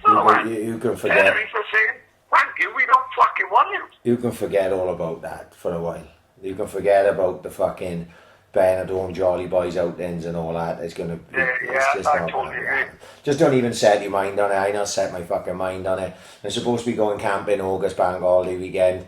I don't even know whether that can go ahead because they're talking about, oh well, you can't fucking share toilets and that. So you know they like where we go camping there's a big fucking shower block. They're saying, oh, like I could get 2 fucks. I'll have a dump anyway. I don't know monkeys, but they go you can't use them. So that made all shut it down. My brother had his holiday to Menorca cancelled today. There's also you say I just can't see shit. Shit's not going to go back to normal. So don't even think about it. We all think, we're going to be swarming to the pubs in a month. It's fucking not going to happen. I'd be fucking amazed. No. You know, it's Black grape were tolling in November, right? And it was still going ahead. Day before yesterday, big thing on Sean Ryder's Instagram, Black Grape playing in Cardiff, now being rescheduled to March, right? Sean Ryder and Bez have taken more drugs in a 5-year period than the most of Great Britain put together. And if they're fucking putting it back to March, every fucking else is going to be putting it back to March, let me fucking tell you. 1, they like the coin, 2, they too thick to give a fuck. So if they've got to put it back to March, everyone else is putting it back to March, believe me. Yeah. Well, you know, like I said, we've talked about fucking COVID till we fucking blue in the face, but hopefully it'll fuck off sooner rather than later. But actually, I did watch one thing I did do this fucking week, which might scare me, mind, is I heard, do you know what kills the Rona? Apparently, UV light kills corona, which could be good, could be bad, it could be a fucking nightmare. Donna's just ordered one off Amazon, though. We put it around our bedroom, it was spunk everywhere, up the walls, a lot. It was like the scene from Basic Instinct. Honest to God, and that's just in Teddy's bedroom. CSI Portana. Genuine, no, fuck that, she put the UV light in it, it was like a fucking full moon party in Thailand. It was spunk on the lampshades a lot. I don't know what was happening 10 years ago. Like, fuck, he's a different graveyard. Like, I was banging Dawn in the back of taxis with the taxi driver that looked like Alan Davis. Remember that? That was it wasn't happening now. I think it's called growing old gracefully. Well, you know, you say that. Rogan had fucking Dr. Rhonda Patrick on there a while back. He talked about it this week when I was just about to talk about it now, but he fucking he said that apparently a lot of people have vitamin D deficiency. And apparently it's one of the things that it can affect you with coronavirus, they reckon, if you've got a deficiency to vitamin D, right? So is vitamin D studies are like and shit like that? You're asking the wrong man, really, but I think vitamin D mainly is from sunlight. So you really Right, speaking, because you're out in all fucking weathers and you're always out working in the current bun, you should be okay for your vitamin D levels, I would imagine. You can take supplements and stuff. Yeah. Diabetic or not. I'm out there looking like one of the Jamaican bobsled team after fucking 8 weeks off work, so I'm alright. Yeah. I think my vitamin D levels are okay. I know I'm outside every fucking day working, so I should be okay. But all jokes aside, they reckon that, because now if you think about it though, think about this. They lock you in so you can't get vitamin D. Oh, Jesus, Johnson. See? I'm always thinking, think outside the box. So, Yeah, right? So, I'm just saying, I don't know how we can get your vitamin D levels checked, but apparently if you've got a low vitamin D level, you are more susceptible to coronavirus. Apparently, that's what Dr. Ron Patrick said. It was on Rogan. But he was saying it on a podcast that I listened to this week, which I absolutely loved, right? Which is with Steve Shiriapa and Michael Imperioli from The Sopranos. Love it. Big fan of Talking Sopranos. Right. I'm working my way through The Sopranos in a company with them, and it's great, honest to God. So, this is the third time watching The Sopranos all the way through, but now I'm watching it and listening to a podcast with them, and it's fascinating. It's really I loved them on Rogan, right? I listened to it. I thought it was fucking amazing. Steve, who would have thought? Because Steve Shiriapa, who played Bobby Bacala in The Sopranos, was a real timid, quiet character. Had actually very big part come the end of the. When he comes in, he's got a bit part at the start, but by season 6, he's one of the main characters. Gets bullied. Yeah, and he's a nice guy. He's sort of like not really built for the mob, but he's in there. And anyway, turns out he's a fucking hell of a boy. You know, he was like... Yeah, he's more mobster than a lot of them. Like, yeah. I think that Paulie Walnuts was actually Paulie Walnuts. Tony Sirota, yeah. Himself. But this Steve Shripper, he was like a booking agent in Vegas hotels, and he'll slag people off on the podcast if you don't like him. He don't give a fuck. He's brilliant. He's a hell of a character. Like, Michael Imperioli is how I imagine he would be. Because then obviously Christopher he's a proper actor, yeah. So Christopher in The Sopranos is a wild man. You know he's not going to be like that. He's not going to be like that in real life. But their combo, like I loved them when I listened to it on Rogan, because Rogan's obviously class as well, like. And then I thought, right, I'm starting Talking Sopranos tomorrow. Why have I waited so fucking long, right? And I started it. I can't believe that. Mate, I started it. And I'm fucking absolutely addicted to it. It is fucking amazing. It is amazing because I was, I guess, to myself, I love The Sopranos so much that I don't want something to come along, like when we talked about with the Many Saints in Newark. I don't want something to come along and stain it. And I was just sort of like, what if this Talking Sopranos is shit and boring? Turns out I couldn't have been any further away from the fucking truth. It is fascinating. Really recommend it. It is absolutely fascinating. If you're a fucking fan of The Sopranos, which everyone should be a fan of The Sopranos, if you haven't seen The Sopranos, I don't even know what to say to you. But I thought, how can they make this interesting? I've seen The Sopranos front to back probably 6 times, right? Yeah. Now, how I'm like this, I know every single bit of every single episode they talk about. How can they make it interesting to me? But the fucking hell they do. It is fascinating because like Michael Imperioli is an actor, a director, a producer, right? He's a proper, he's involved in that scene as an artist. He sees things that I would never have seen. So they were talking about an episode today. It was the 3rd episode of season 1, which is called Anger, Denial, something like that. Anyway, I can't remember. But he talks about contrasts in scenes, right? Which we wouldn't see because we're not smart, not so much we're not smart enough to see it, but we're not looking at it from that point of view, right? So he's talking about there's a real violent scene where Chrissy and Brendan Falloon, they hold up one of the trucks, right? It's right at the start of season 1, and they beat up one of the drivers, and then the very next scene, when that scene cuts, the very next scene, because that's all dark and grim and violent, and the very next scene is Tony's house, right? And like his bright mansion, and it's like, well, this dark, violent crime pays for Tony's lifestyle. You know what I mean? Yeah, And he's seeing things. He's got when they're telling stories about the casts, the stories they tell about Tony Sirico just on his own are worth fucking listening to, because he's a hell of a fucking boy.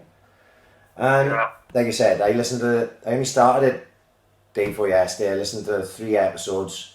It's literally the only thing I've listened to, and I'm fucking absolutely addicted to it. I think it's fucking brilliant. Yeah. Absolutely brilliant. Like I said, I'm plodding along with the episodes as they go along. Right. And it's like the perfect companion, you know what I mean? Yeah. It's perfect, like, it's really, really good. I've seen The Sopranos so much that I generally don't need... I haven't got the time to sit down with it now, but I know exactly what they're talking about. When they start talking about the episode, I'm picturing the scenes. As they're talking about it, I'm seeing it, like, because I've just fucking I've watched it so many fucking times. But I started, like I say, I think it's fucking absolutely fantastic. And I wasn't sure how they could pull that off. How I would even be interested in sitting there listening to them talking about it. But it's fucking brilliant. Absolutely brilliant. So that was my recommendation for this week. If you're a Sopranos fan, if you've never seen The Sopranos, it makes no fucking sense to. But if you've seen The Sopranos, then I think it's fucking perfect, to go along with The Sopranos, like, you know? Yeah, shit, no fairness, like. Hey, fancy playing a game? Fancy playing a game? I've got a game. Say it again? I've got a game. Fancy playing a game? Go on. Right. Bear with me a second. This game is called Nonce or Not, right?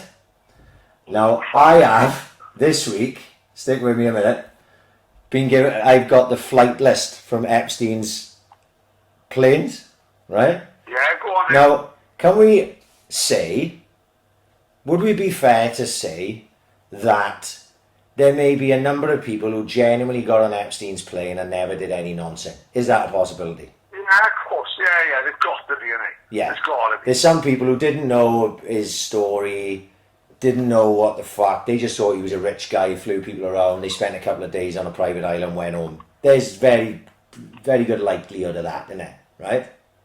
Can we define knots? Whether we go for age or, you know what I mean? Well, if some fucker's banging a 19-year-old girl, I ain't got it against him. Like, even Donna's going to have to take a backseat back. Right, but obviously, if we're talking 11, but where you've got to be careful with that, is willing participant. Because if you're not a nonce, you're just some sort of sexual rapist fiend or something. Yeah. So, but there's some big names. I won't read out all the names because some of them I don't know them, right? So I was reading through this list. I had to laugh, or maybe I shouldn't laugh, but I had to laugh at a couple. Right, Akon. Do you remember Akon? I'm locked up, they won't let me down. I'm thinking to myself, what's Akon doing on a plane with Epstein? Yeah. Right? Maybe Akon was talking about being locked up to being a nut. I don't know, I'm saying not. No. Akon was just, he just jumped on the plane thinking he was a rat and all that. No, 100% not. No. Well, I tell you who's 100% probably is, allegedly. Alan Dershowitz. He was Epstein's. Isn't he one of OJ solicitors and all that? He was Epstein's solicitor as well. And he's involved in the OJ case as well. Right? Yeah. Mate, categorically, he's a little Jewish nonce whether he likes it or not. 120%. Yes. Yeah. Little Jewish nonce. Yeah. 100%. 100%. Alec Baldwin. And all that. Alec Baldwin. I like Alec Baldwin. I like Alec Baldwin. That's a not for me. We're going for a not. This one took me by surprise. Anthony Kiedis from the Red Hot Chili Peppers. Oh, fuck. Now, if you would have said Flea, I'd have said not.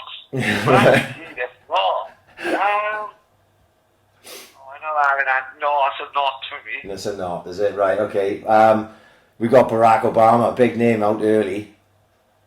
We saw some dodgy photos of Barack Obama this week. Whether they are legit or whether they're fake, I have no idea. Explain to me the little Chinese kid and what's that all about? I can't explain to you. That's what I'm saying. I have no idea what it is, but it looked very, very weird. Like, he's covering up this little Chinese kid. Yeah. No, the thing is, like I said, you can't take anything at face value. We've seen how good Sniffer is at fucking Photoshop. And he's just got some little fucking app on his phone.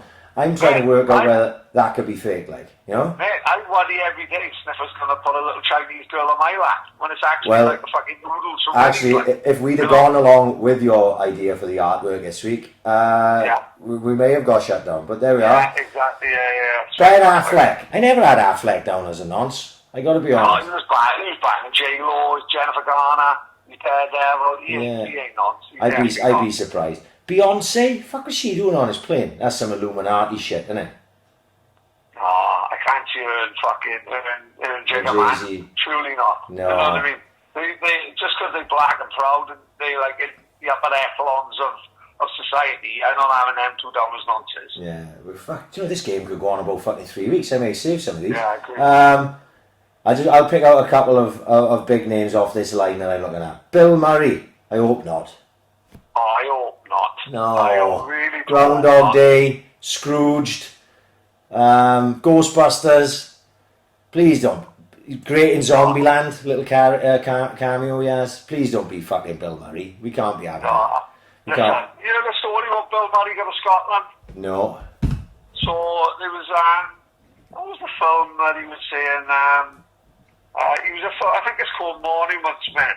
Right. It was him, a guy from fucking Downton Abbey, Matt Damon, Bruce fucking...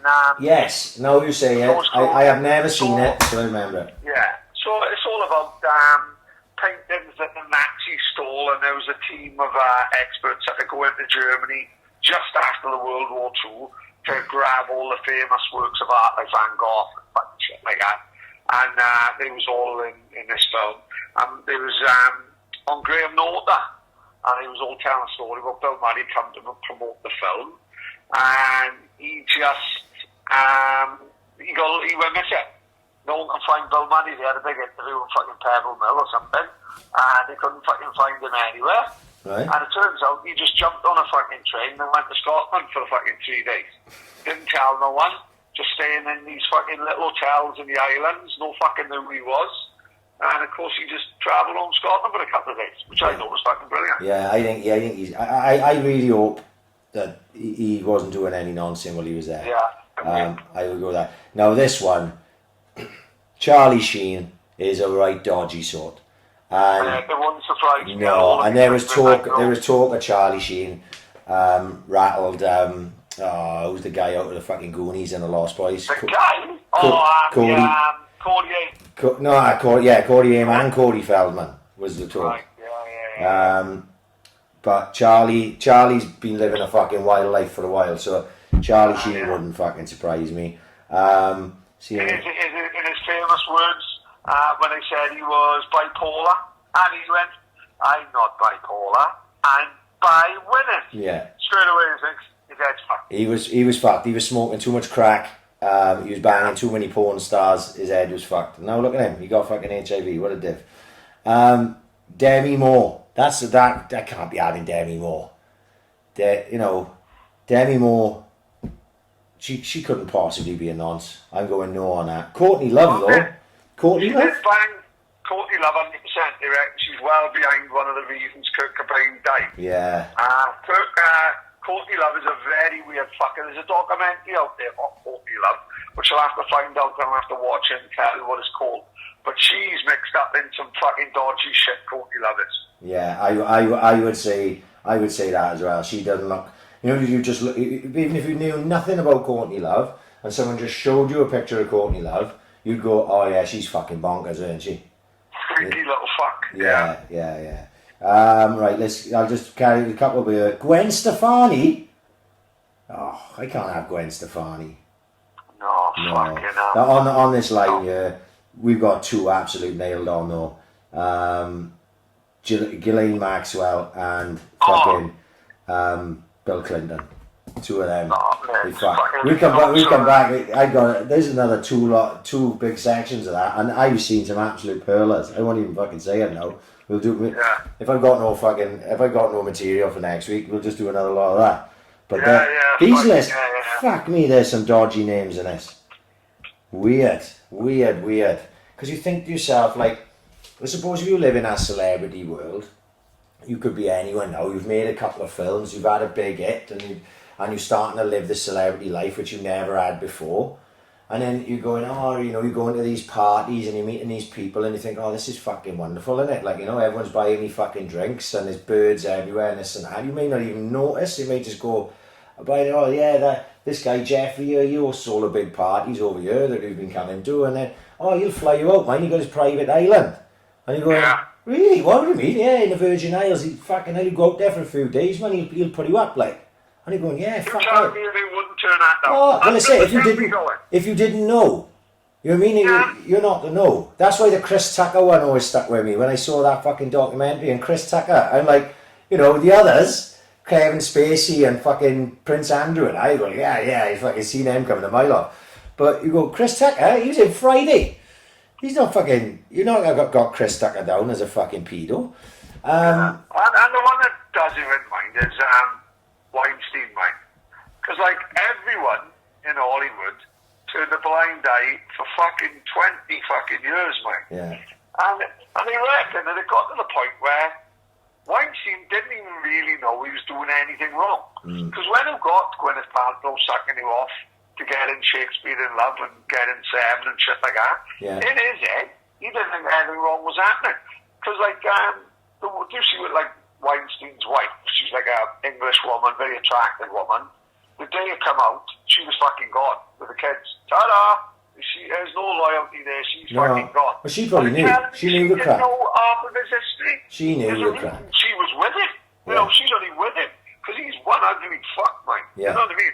Well, why is she with him? She's with him for the dough and she's with him for the power. That's what he. Yeah. Like you said, he didn't know. He thought it was normal the way he was going on, and that was just a part of life. He's not the only producer in Hollywood that had birds suck him off to get parts, like, and fucking blokes suck him off to get parts, probably.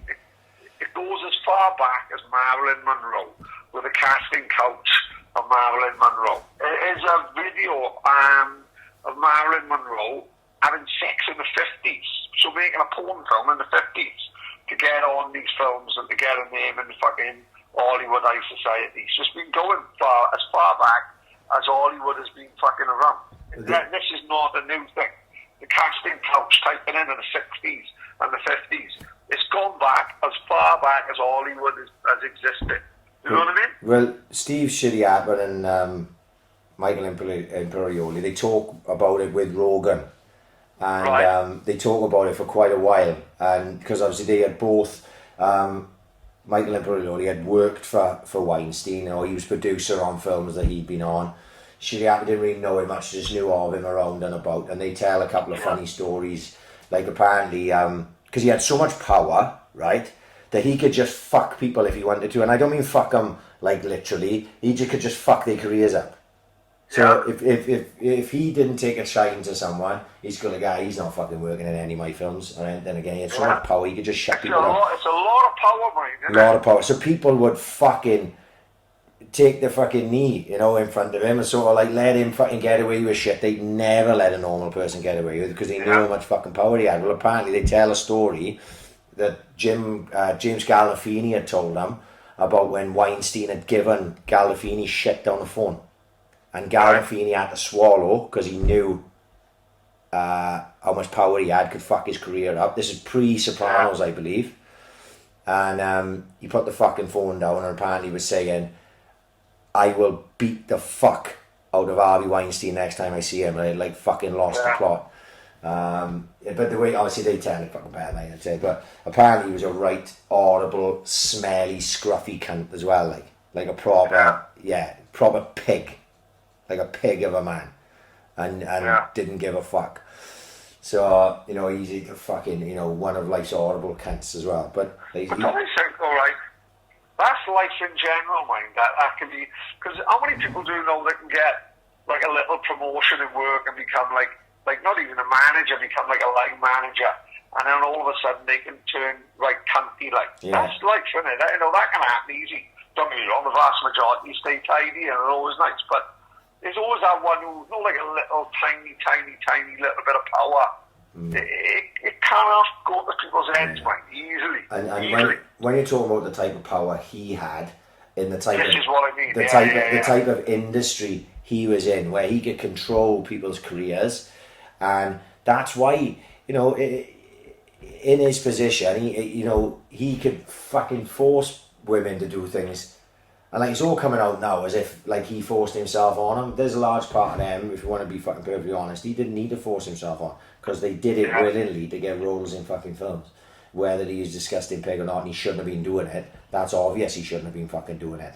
But that was the way they got the movie, which got them the break, which took them to another load of movies and made them fucking millionaires, maybe. Yeah. So there's all that with it as well. But look, he's fucking locked up now and he ain't fucking ever going to get out. But yeah, he doesn't sound like a very nice man when they are fucking talking about him, you know, as fucking fellas. But say, again, another thing that's interesting, because the stuff they talk about on Talking Sopranos as well as what they talk on Rogan, there's such an insight into that, the whole acting scene and everything, and like say shit happened in Vegas, he's big in Vegas, like new Tony Splatter and all those that Casino was made about. Fucking fascinating, for me. That's all I'm going to be listening to, I think, now till I've caught up, because I know there's 14 episodes, I'm only 3 in, so I'm going to be catching up with that. So right, better do some Swans, because the Swans played the weekend.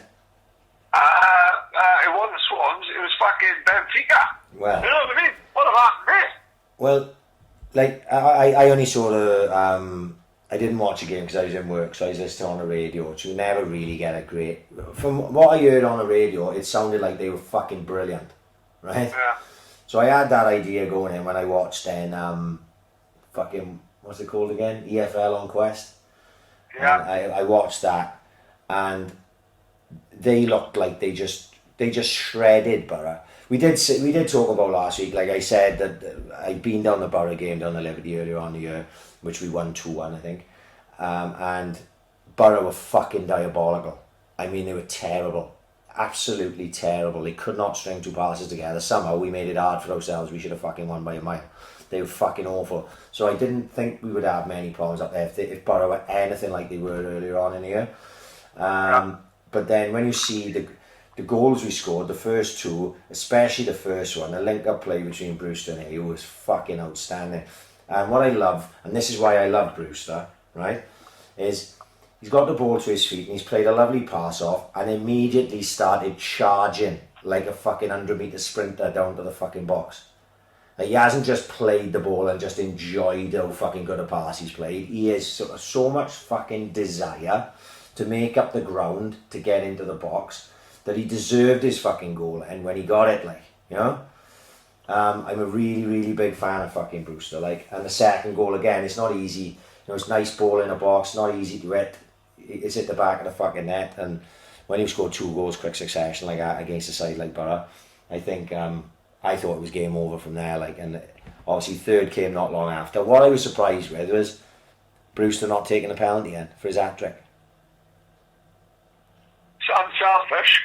It's unselfish, but you can't, you know, it would be his first professional hat-trick, you know? Unbelievable, yeah. Yeah, and in the first I'd have found it hard to take the penalty and not give it to him to score his fucking hat-trick. But there's torn of people out who watched the full game, and they were saying to me like that maybe Swans can thrive with no crowd. Because yes, that's a good show. Sometimes it can be a bit poisonous when we don't get off to a good start or goes one behind. There's a lot of clubs you're going to find that, mate. It may, and you know, there's talk now. Like earlier on, I was reading and Cooper saying they still haven't decided whether they're going to play crowd noise in the stadium. Right. On Saturday we've got I did write it down. We've got Luton at home, and whether they're going to pump crowd noise in, I wouldn't. I would just, yeah, not for the Swans. I think, so if you think about, we always seemingly fucking really good in pre-season friendlies and things like that. You know, maybe that's what will get us playing again, is not playing in front of crowds. I know it's hard to take off one performance against one poor fucking team, which Borough are. And this one Saturday, Luton aren't a fucking fantastic side either. You'd fancy us to beat them at home. But you win 2 games back to back and people are getting fucking carried away and talking about, oh fuck me, we nailed on for the playoffs again now. But the game that really will show how far we've come is Millwall away next Tuesday. Yes, great show. So I know there's going to be no crowd there, but Millwall away in the night, that'll be more of a honest test of how good we're going to be. But they say you're only as good as your last performance, and from what I saw, our last performance was pretty fucking good. So it was nice. It was nice to see that. Not much more to be said. Now, I think that generally after watching football the weekend, I watched Man U Spurs on Friday night with Roy Keane doing the greatest half-time fucking rant of his career so far. Did you see it? I don't think he's a bit of a pantomime. Probably. I don't care though, Pad. See, I just want to be entertained. So if Roy Keane goes mental and fucking hams it up every fucking half time, I'm happy enough, right? That's fair enough. I can live with it. I know what you're saying, and a lot of people have said that. Oh no, Roy Keane's playing a fucking character. No, he's not even. Look, all I know was I was laughing my fucking head off, right? I don't know what his right. I don't know what his problem is with David De Gea, but he fucking hates him. Well, you don't like him, He does not like him, and he goes off on this rant when they're talking about the goal that Spurs had scored, and he says like, I'm sick to death of this goalkeeper, and how can he perform like that? If I was going in there at half time, I'd be swinging punches, right? I was fucking laughing my head off, and he's going on and on and on. And then the camera pans to him in the studio, and it's like his hair's all dishevelled and stuff, like he's got proper breakdown. And I was fucking laughing my head off. Well, when he said then, I know he got a personal issue with David De Gea, because David De Gea made a really good save. After he fucked up for the goal, which he did, the ball went straight through him. About 10 minutes later, he made a very good save from Son, a header that was coming back across goal, which I thought Son should have scored. And he flicked it over the bar, and I went, oh, fucking hell, it was a great save. But he was saying, like, he should have caught it. Unbelievable. You know, at half time, he's so fucking biased. He was like, he should have caught that. I'd have saved that. That's what he said.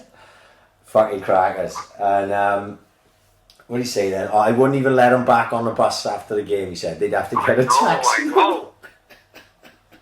He's losing the fucking plot, isn't he? But actually, what I was going to talk about, but it was funny as fuck. I think they should get Keane on every game. I'm happy enough. But I watched Man U Spurs on Friday. I watched a couple of games on Sunday. And what I'm getting at now is I don't think I like the generic crowd noise. No, I know. I'm not sure if I like football. Giving up, is it? I'm finding it hard moved, like. I think I like the Man U game, I like the Liverpool game. Some of the others, I've been fucking minding them. Yeah, I don't know whether it's like a crowd or I just don't know. Well, we talked about it a bit last week. Definitely the crowd plays a part, but I think teams will get used to that and will settle down. Yeah, well, they're going to fucking have to, innit? They're going to have to, yeah. I do think the football will get better, but it's weird because for a lot of teams there's nothing to play for. So, yeah, of course, yeah. For a lot of teams there's nothing to play for. Like, what is people? You know, Man City, like, you know, they're probably playing better with no crowd. You know, and other teams are going to find it hard because they can't get pumped up because the crowd gets them going. Like, I think that I can't listen to that fucking generic noise. It's like white noise to me. It's just It's just like a constant fucking hell, and it drives me around a bend. So I switched over channels and I put the one on with no crowd noise, and it just sounds like fucking gang of boys playing football up a park, and every now and again you go, fucking pass it. You know what I mean? You hear that? Yeah. What I didn't fucking like was a fucking Sky commentator then was apologising for all the bad language. I was like, fuck off. Oh mate, fuck off, Lou. We're not fucking children, like. Just fuck off. Don't feel like you have to apologise for fucking people swearing on a fucking football pitch. You know, just fucking grow up about it, like. But I'm hoping the football will get better. Aren't Man City playing now? It's Man City Chelsea, isn't it? Right now. Well, hang on. Yeah, let me have a look, because if Man City lose, Liverpool win the league, don't they? Chelsea won, Man City won. How does that? What happens there? Haven't they got to win, don't tonight, or? You talking it off, fucking guy. So at 1-1, Liverpool. Oh God. If Liverpool win the league, it's going to be a long old day tomorrow. De Bruyne now just whipped in hell of a free kick. Anything less than a win for Man City will hand Liverpool the title.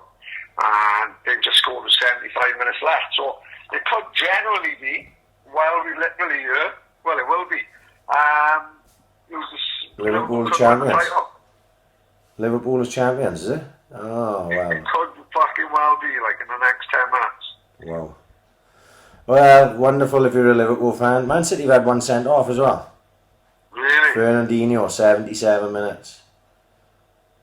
So Pulisic scored early, De Bruyne scored 55, and then Fernandinho got sent off. Fucking hell. Only it is, right? It is. What a fucking way to win after 30 fucking years. I know. And then it's like you can't fucking celebrate, isn't it? Yeah. You know what I mean?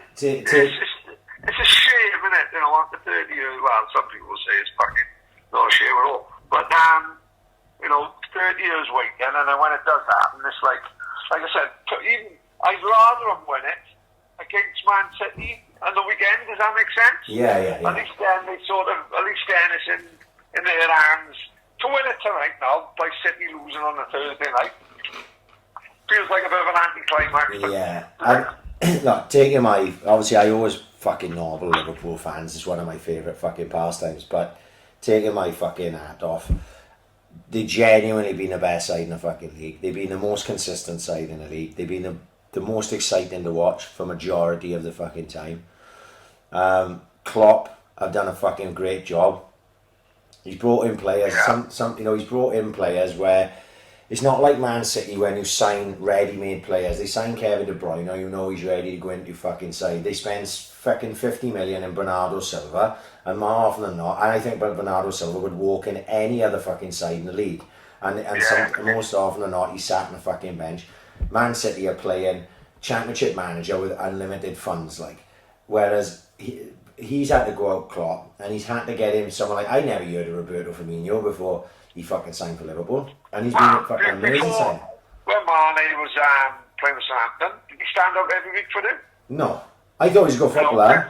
I thought Mane was a good footballer. I'd seen him. I'd seen him, down at Liberty, watched him play. I thought, he's handful, but not like, oh fuck me, he's going to go on to become the player he's become at Liverpool. Yeah, Liverpool's best player. Yeah, exactly. So he's done a lot of things. Van Dijk was a slam dunk. I always knew Van Dijk was going to be a fucking good footballer. Yeah, you said that. I said that from the first time I saw him play for fucking Southampton down at Liberty against us, I was like, he's operating on a completely different fucking level to anyone we've got here, and anyone I've seen.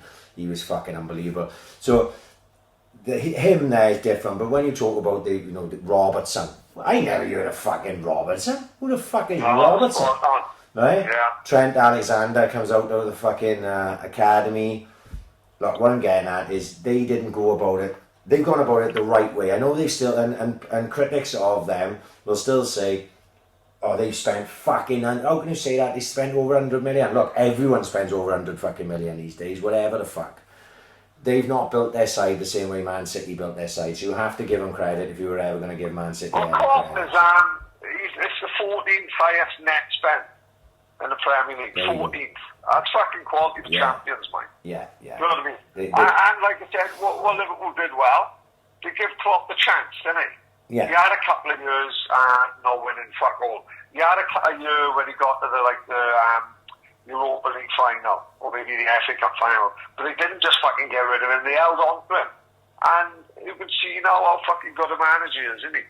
Is he better than Guardiola? I'd probably say yeah, and I think you would probably agree with me that Guardiola missed, isn't it? You know what I mean? And can anyone go from Barcelona to Bayern Munich to Man City? You know what I mean? Yeah. We were ahead of the curve. We called him Fraudiola on episode 1 of the Ambitious Critical Podcast, and we look, he's always managed the best teams in the leagues that he's been in. Yeah. So he's not gone in and had to rebuild a fucking team, and he probably never will have to.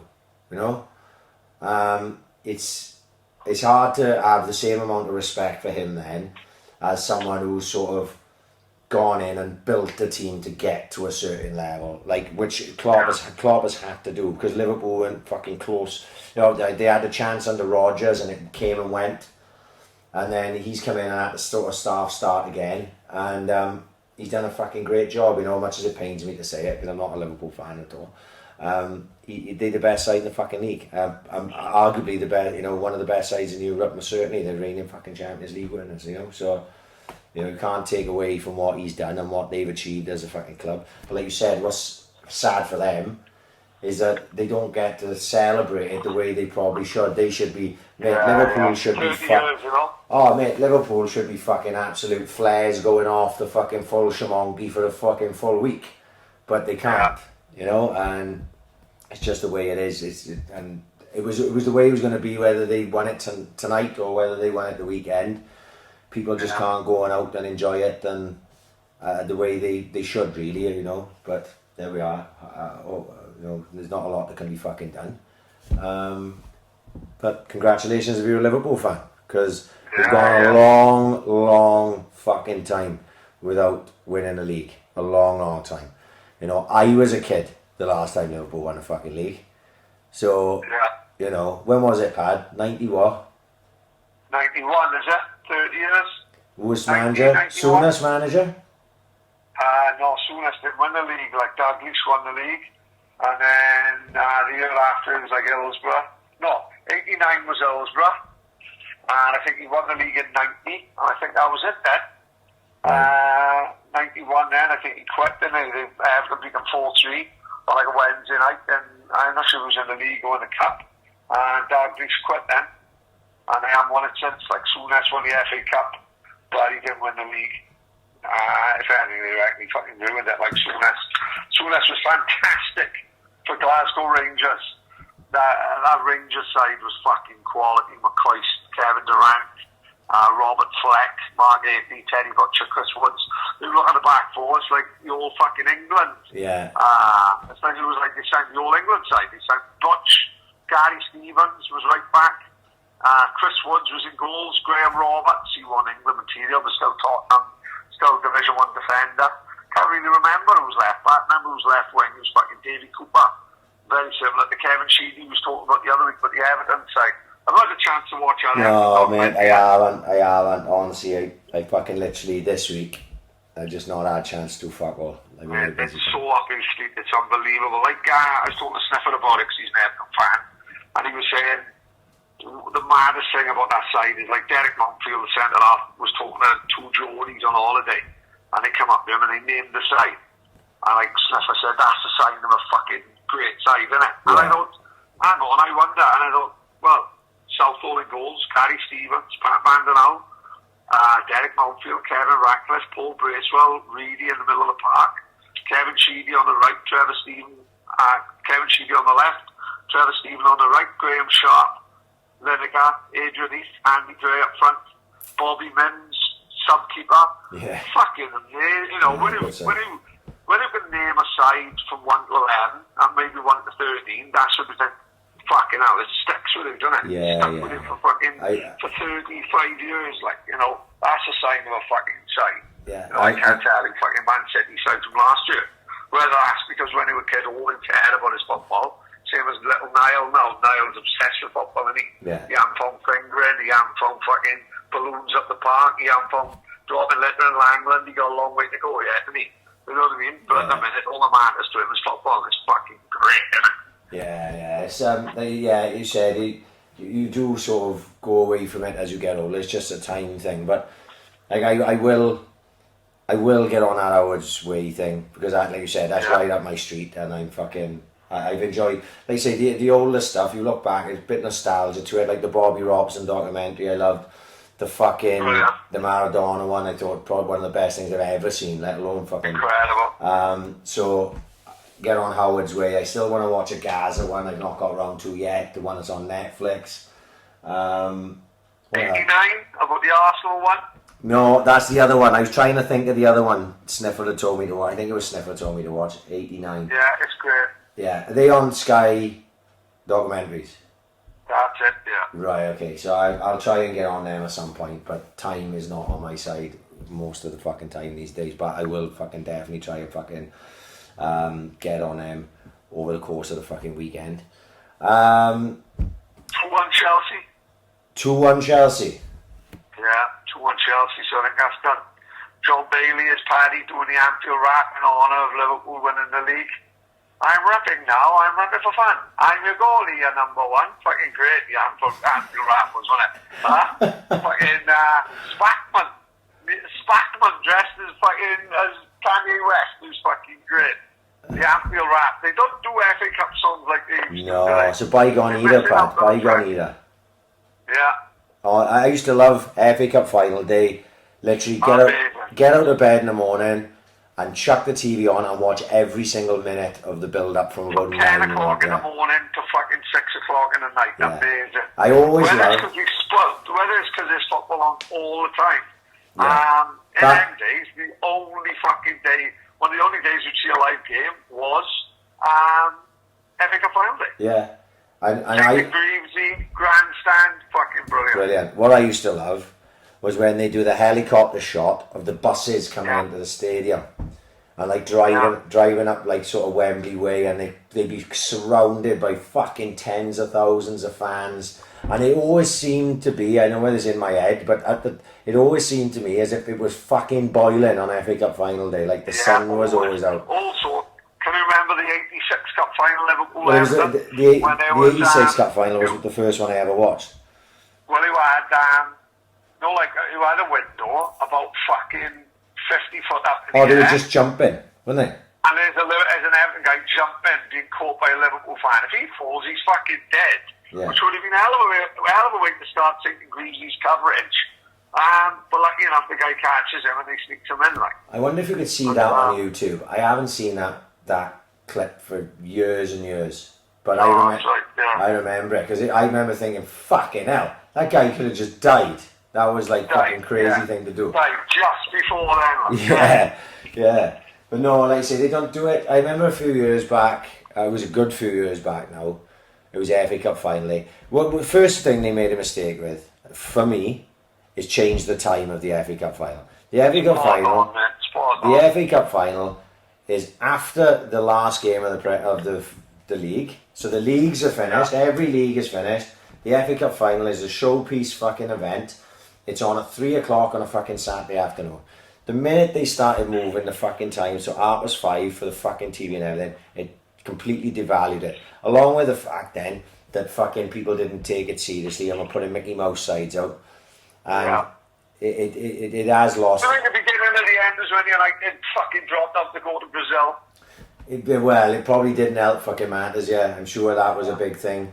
It was, maybe it's just, like we are dinosaurs, mate. We are fucking, we are from a bygone. We like what we fucking like, and we want fucking 3 o'clock kickoffs, and we want some singing a fucking song that comes out, and we want to be able to watch it on the build up. You know what I mean? And I want to see fucking someone cooking in the kitchen, and I don't know what the fuck, everything they should throw in on the build up.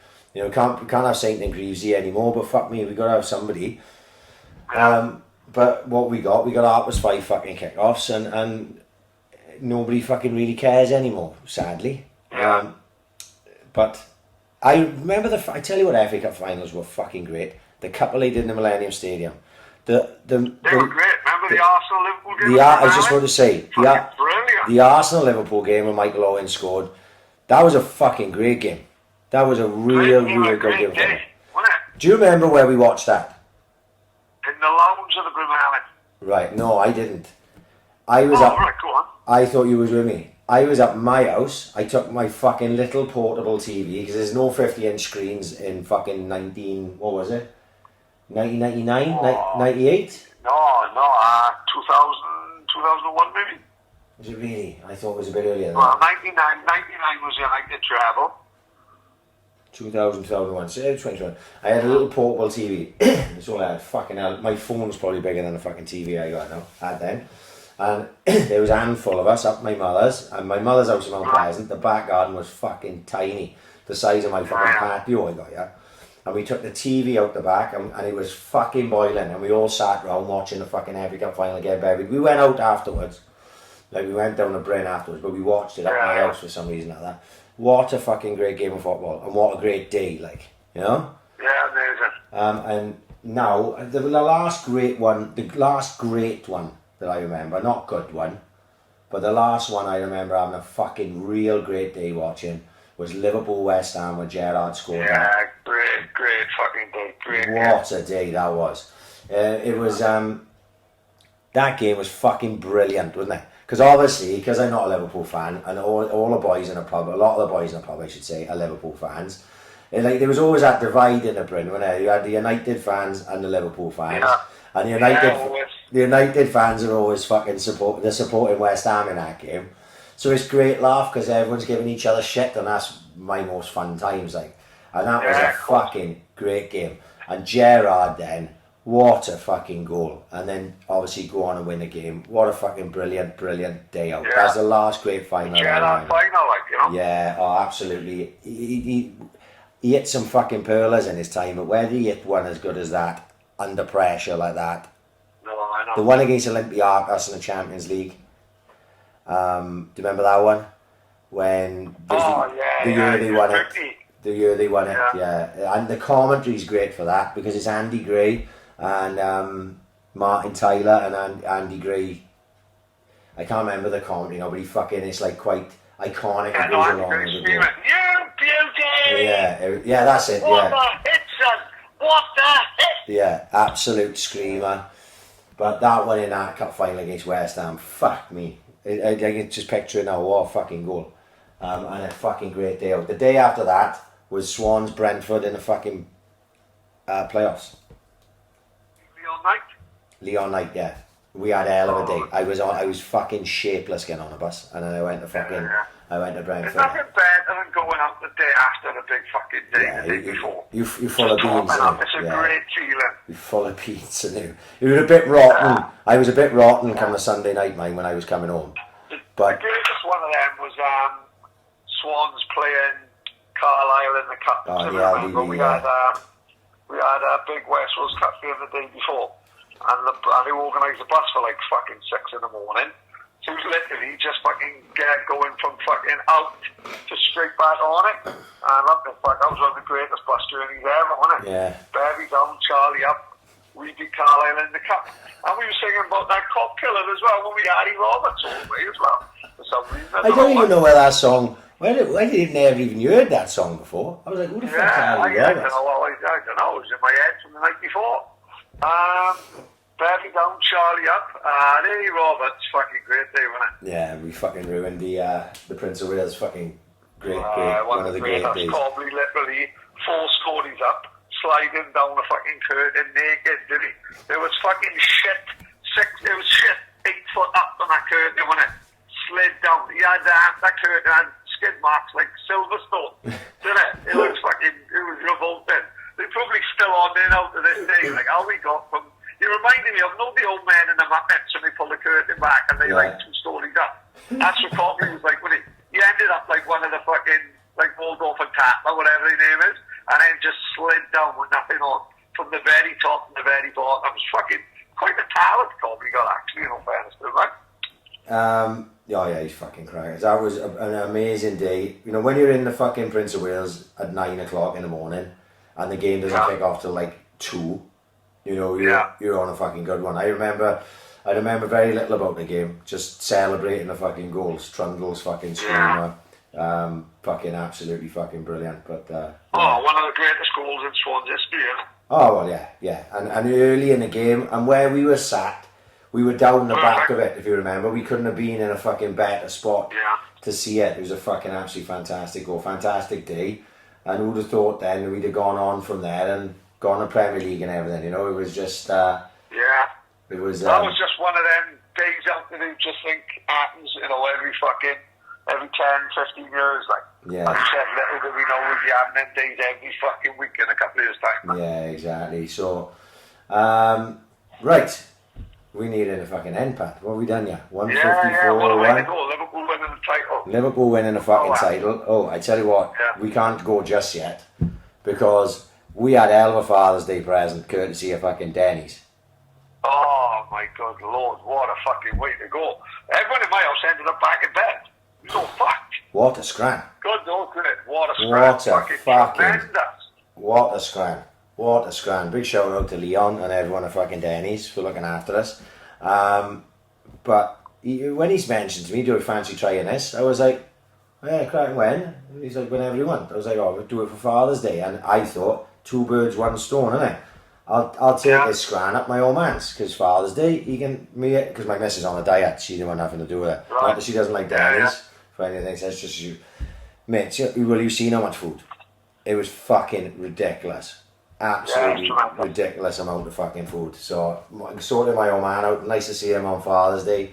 Went for a little stroll, because we've hardly seen each other, obviously, because of everything that's been fucking going on. So, it was a nice little fucking Father's Day treat, courtesy of fucking Denny's, and maybe some more news coming with Denny's in the near future.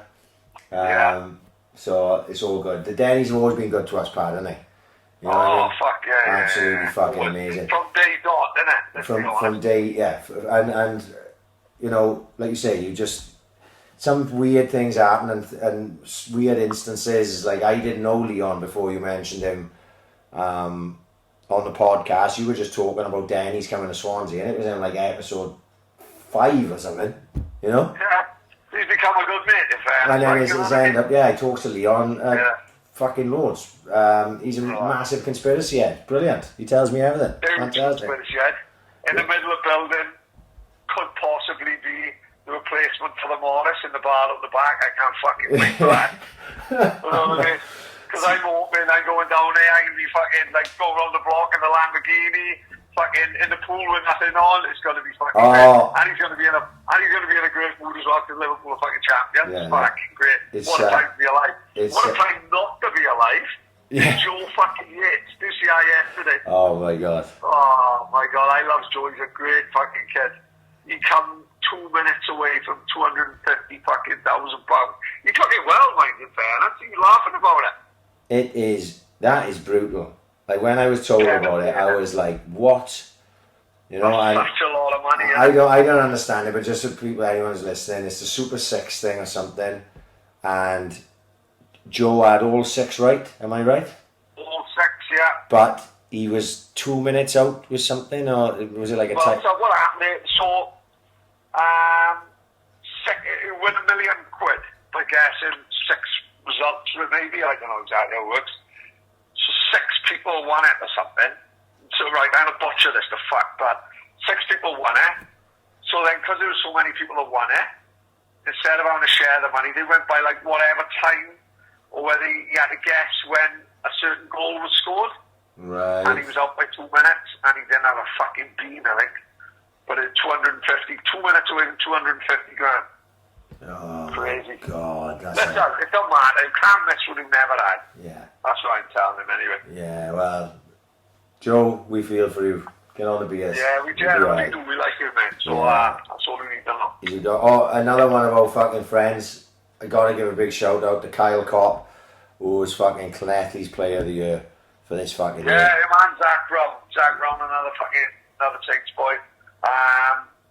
Both managers Player of the Year, when I think players player, I think they split it up between that. Right. A couple of them, Zach won one and Kyle won. I think Kyle might have had a clean sweep, I think. Yeah. So there we are. That's the AAC effect right there. We're obviously going to claim that.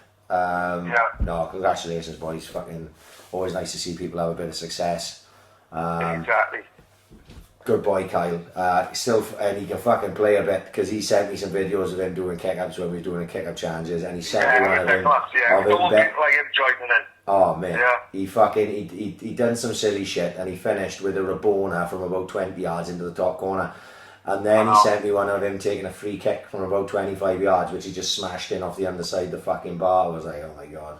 Listen, there's only one thing we do to him, and that's tackling him round the throat, just to let him know we're there. Drop the elbow in him. 100%. Right, before we fuck off, always shout out JMW Heating, Boss Brewery, and the Bunkhouse. They're all still out there having a fucking graft. 100% old school. Are they still going a weekend, or have they called it a day? I think last week was one. The they all met up last week. And I saw the photos a lot. They look pretty cool. I saw the photos a lot class. So I think that was officially the last one, but they'll crack on. Yeah. You know, they can't do no show. So there's no way, in the words of Dylan Thomas, Greg is going quietly into the night, is he? No, you know what I mean? So they can't have, if there's no gigs going on. Genuinely, last weekend was the first weekend where I didn't see a single fucking second of Un's House. I worked Friday, I was late getting in, I doubled back in Saturday, and then I got home and I had fucking, my missus wanted me to do barbecue, everything, I had a house full of fucking people, and I was just like, for fuck's sake. So I just missed everything fucking last weekend. It was just one big blur. So I genuinely missed. So I did one show what to fucking score with. But 100% old school, you know the drill. Right, genuinely before we go though, this is the very last thing I'm going to say. Right. Go on. Now, we try not to blow our trumpet too much, Pat, right? Of course you don't. Right? Because you don't want anyone to thinking. other people anyway. Not to other people. Me and you will discuss things that have gone well for us. Yeah. So this is because the reason I'm saying this now, because by the time anyone listens to this, apart from those busy cunts like Thomas Davis and that to work nights, right, who will listen to this, because what happens is when I post this up now, so this will be up probably by 11 o'clock, say, right? It's 10:15. Okay. We will get roughly, as in a guess, around 150 listens from the time, or 150 downloads. I'm not saying 150 listens, 150 downloads. I don't know how it works exactly. From that time of night until 6 in the morning, right? People working nights and shit. People working nights, yeah, shift patterns. I know a lot of boys who are working up in Fords in Bridgend. Big shout out to all those boys, Neil Parry and Andrew Carroll, and I probably missed a fucking load now, but Jake Adams, he was all up there. And they're all working nights. They would listen to the podcast and stuff. I know because I spoke to them all. But anyway, if it goes 150 between now and the morning, we will have cracked 200,000 downloads. Now, which is fucking unbelievable, isn't it? We're on 199,853 downloads.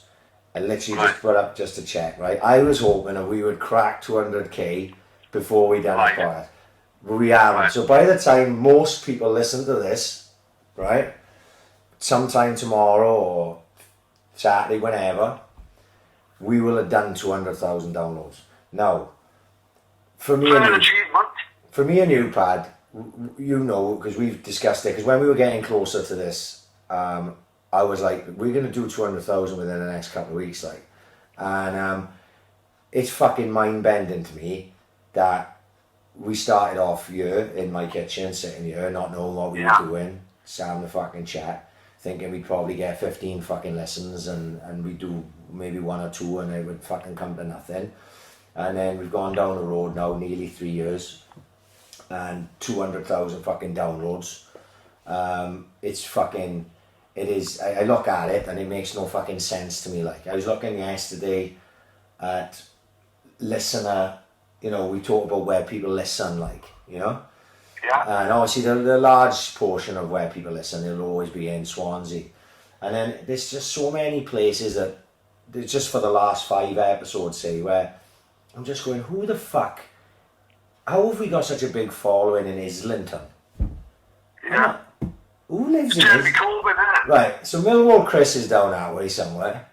And I don't think Luke is down in Islington. Luke's further, he's out in the sticks, isn't he? But I don't know where he is at the moment. But there's people listening in Islington, right? We know we've got a few up that way, South London way, let's say. But not as many as the numbers I'm looking at. I'm going, what the fuck? You know, maybe we're big with all the top boys, you know what I mean? And yeah, possibly. Cash Town and all that. But I don't know. But it's just been fucking mad, and to just think that we've come this far. And I know, to some consider, you know, we talked about Joe Rogan earlier. That's fucking, he wouldn't wipe his ass on 200,000 downloads on one episode. But for us to have done that over the course of 116 now, is it 116 after tonight? I lost all fucking track of it. What we've got to admit is we are just too fucking normal.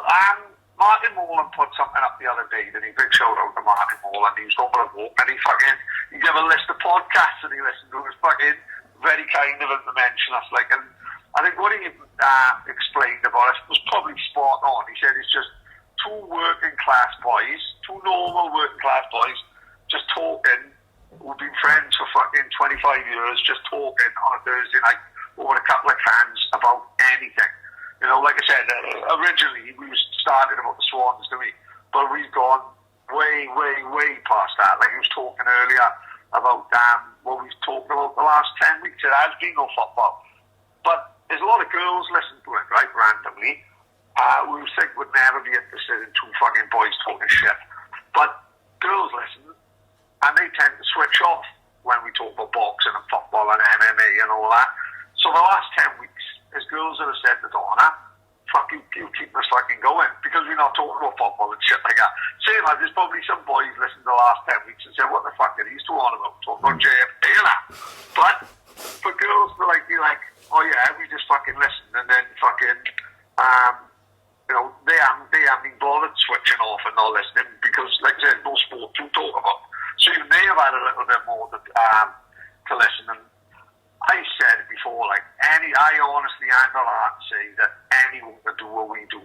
It's just two boys in a kitchen, in a living room, talking shit for 2 hours. I honestly think anyone could do it. We just did it before maybe others had the fucking thought to do it. Maybe I'm right, maybe I'm wrong, but for like 200,000 downloads for two fucking normal fucking boys, I think it's fucking madness. And like when you say like every continent on the planet, someone have listened, that's fucking baffling, isn't it? When we just started, two boys in this little village in Swansea, that little village in Wales. It's fucking crazy, innit? Who knows when it'll end? We got no fucking plans to end it soon, you know. I think we got plenty of legs in it, yeah? And we'll just enjoy it as long as we do it, like we always have. The minute we start enjoying, it won't be anymore. Like, I think we know that, don't we? Yeah. We always said that, didn't we? We always said that if one or the other of us went, oh, I've had enough, that would be it. It would be done. Yeah. You know, it's not going to be, the ambition is critical, no longer starting Paddy Cullen, no longer starting Ryan Primmo, but someone else. That's not going to happen, you know what I mean? No. Who knows what's going to happen, but in the future, it may be no ambition is critical and we may be doing something else, but I don't think so. I think it's going to be this or nothing, you know, and like you said, we just don't know. We talked about it a little bit on 100% Old School, because Greg asked me, like, you know, when do you think it'll end? And I was like, you know, some days, mate, you've got to catch me on different days. Like, if you caught me when I've had a fucking real tough week and I've been fucking up to my neck and chasing I got in from work, straight to kids training, no time for myself, not really thought of anything as regards content wise, this and that, and I think to myself, fucking hell, I can't keep doing this. You know what I mean? It's a bit fucking on top for me, like, you know? And then other things, you know, you've got someone lined up and they tell you they're going to do it, and then fucking just before you're about to put it out, they pull, and there's all sort of these headaches which go on behind the scenes which people don't see. And when I've had occasions where I've just gone, do you know what, fuck it, just fucking call it a day now. We've had a good run, we've done well. But I don't feel like that right now. No. Right? And I haven't felt like that for a while. So I'm really enjoying it. Like you spoke to me probably just after we done the live podcast and everything, and I was like, fuck, I think I've had enough. This is me done. Yeah. You know, I was exhausted. Yeah. We talked about it. I was exhausted physically, mentally. I needed a fucking break just to start fucking getting some ideas together, because I just felt like I was burnt out a bit. And now I don't feel like that. I'm like, because this lockdown actually, even though we've kept going, it's like rejuvenated me to go, right, we've got this, we've got that to do, we've got that person. What we both know now, after doing this for 12 weeks or whatever the fuck it is we don't actually have to get anyone in. We've stressed, haven't we, at times? Yeah, who are we going to have this week, like? Oh, fucking Wednesday night. Yeah. And then we end up pulling out Kev Johns, like, fucking straight from the fucking arse end of a nose. Yeah, and we've stressed out at times about getting fucking anyone in. But what we realise now is we should have had a bit more confidence in ourselves, because we know we can pull out multiple now back to back if we need to, if we can't get people in, and maybe it becomes more like that, and that's how it evolves, and just the people coming in actually becomes less, but they still do, you know. Who knows what I'm getting at is where we're going to go. This is a big fucking milestone for us. Maybe it's not compared to others, but for us, Pat, I'm not, I don't want to speak for you, but I think this is a fucking huge deal. Well, this is the thing with podcasting. No one knows what the next podcast is doing. No. So, like, to us, we could be saying 200,000 is fucking brilliant. But the person next to us could be doing 300,000 and going, what the fuck are they on about? You literally don't know what the next podcast is doing, so you've got nothing really to judge it on. No. I remember reading one thing about 2 years ago saying, if you've got like 50 people downloading a podcast, it was success. And also, success is relevant as well. I think we spoke the other day, innit? If you've done a podcast about Premier League, right, you might have 100,000 fucking downloads a week, but you're talking about one of the most popular things in the world. If you do a podcast about goat herding, and you've only got 25 people listening in your area, that could be every single goat herder in Swansea is listening. So you've got like 100% fucking volume of listeners. So it's all like relevant and onto what he's doing and what he's all about, and so everything's relevant. And like I said, we don't know if that's fucking good or bad. One thing I will ask people to do, only because I only found out this week, is that if people did this little favour for us, we've got more chance of getting on to new and noteworthy in iTunes chart, because who knows what the fuck we are? Are we sport? Are we fucking hobbies? Are we fucking travel? I haven't got a fucking clue myself. If anyone had a spare couple of minutes, we could go on iTunes and leave a review and rate the podcast. It would be a massive help to us just to see if you could get on, because I don't know how the fucking algorithms works, like. But we've had 100 odd reviews.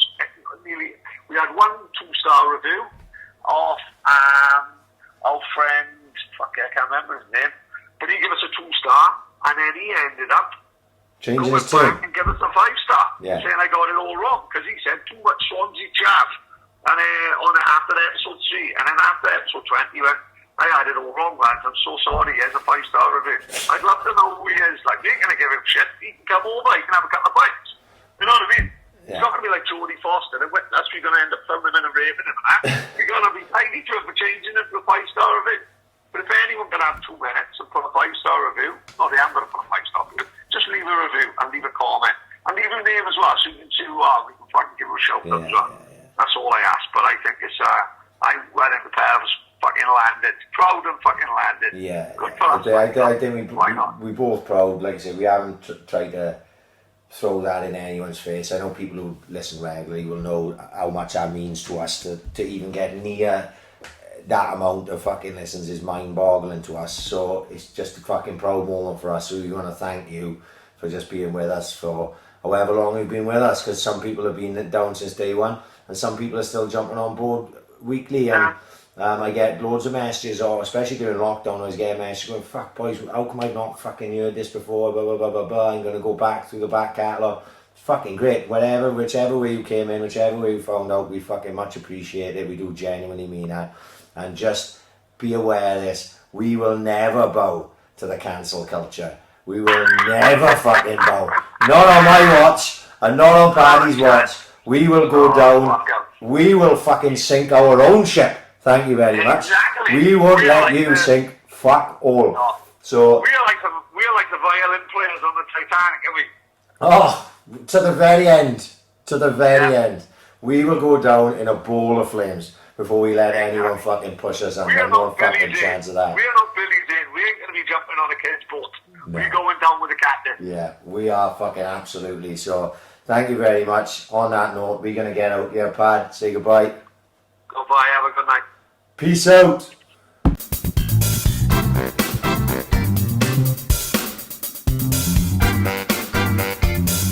Ambition is critical.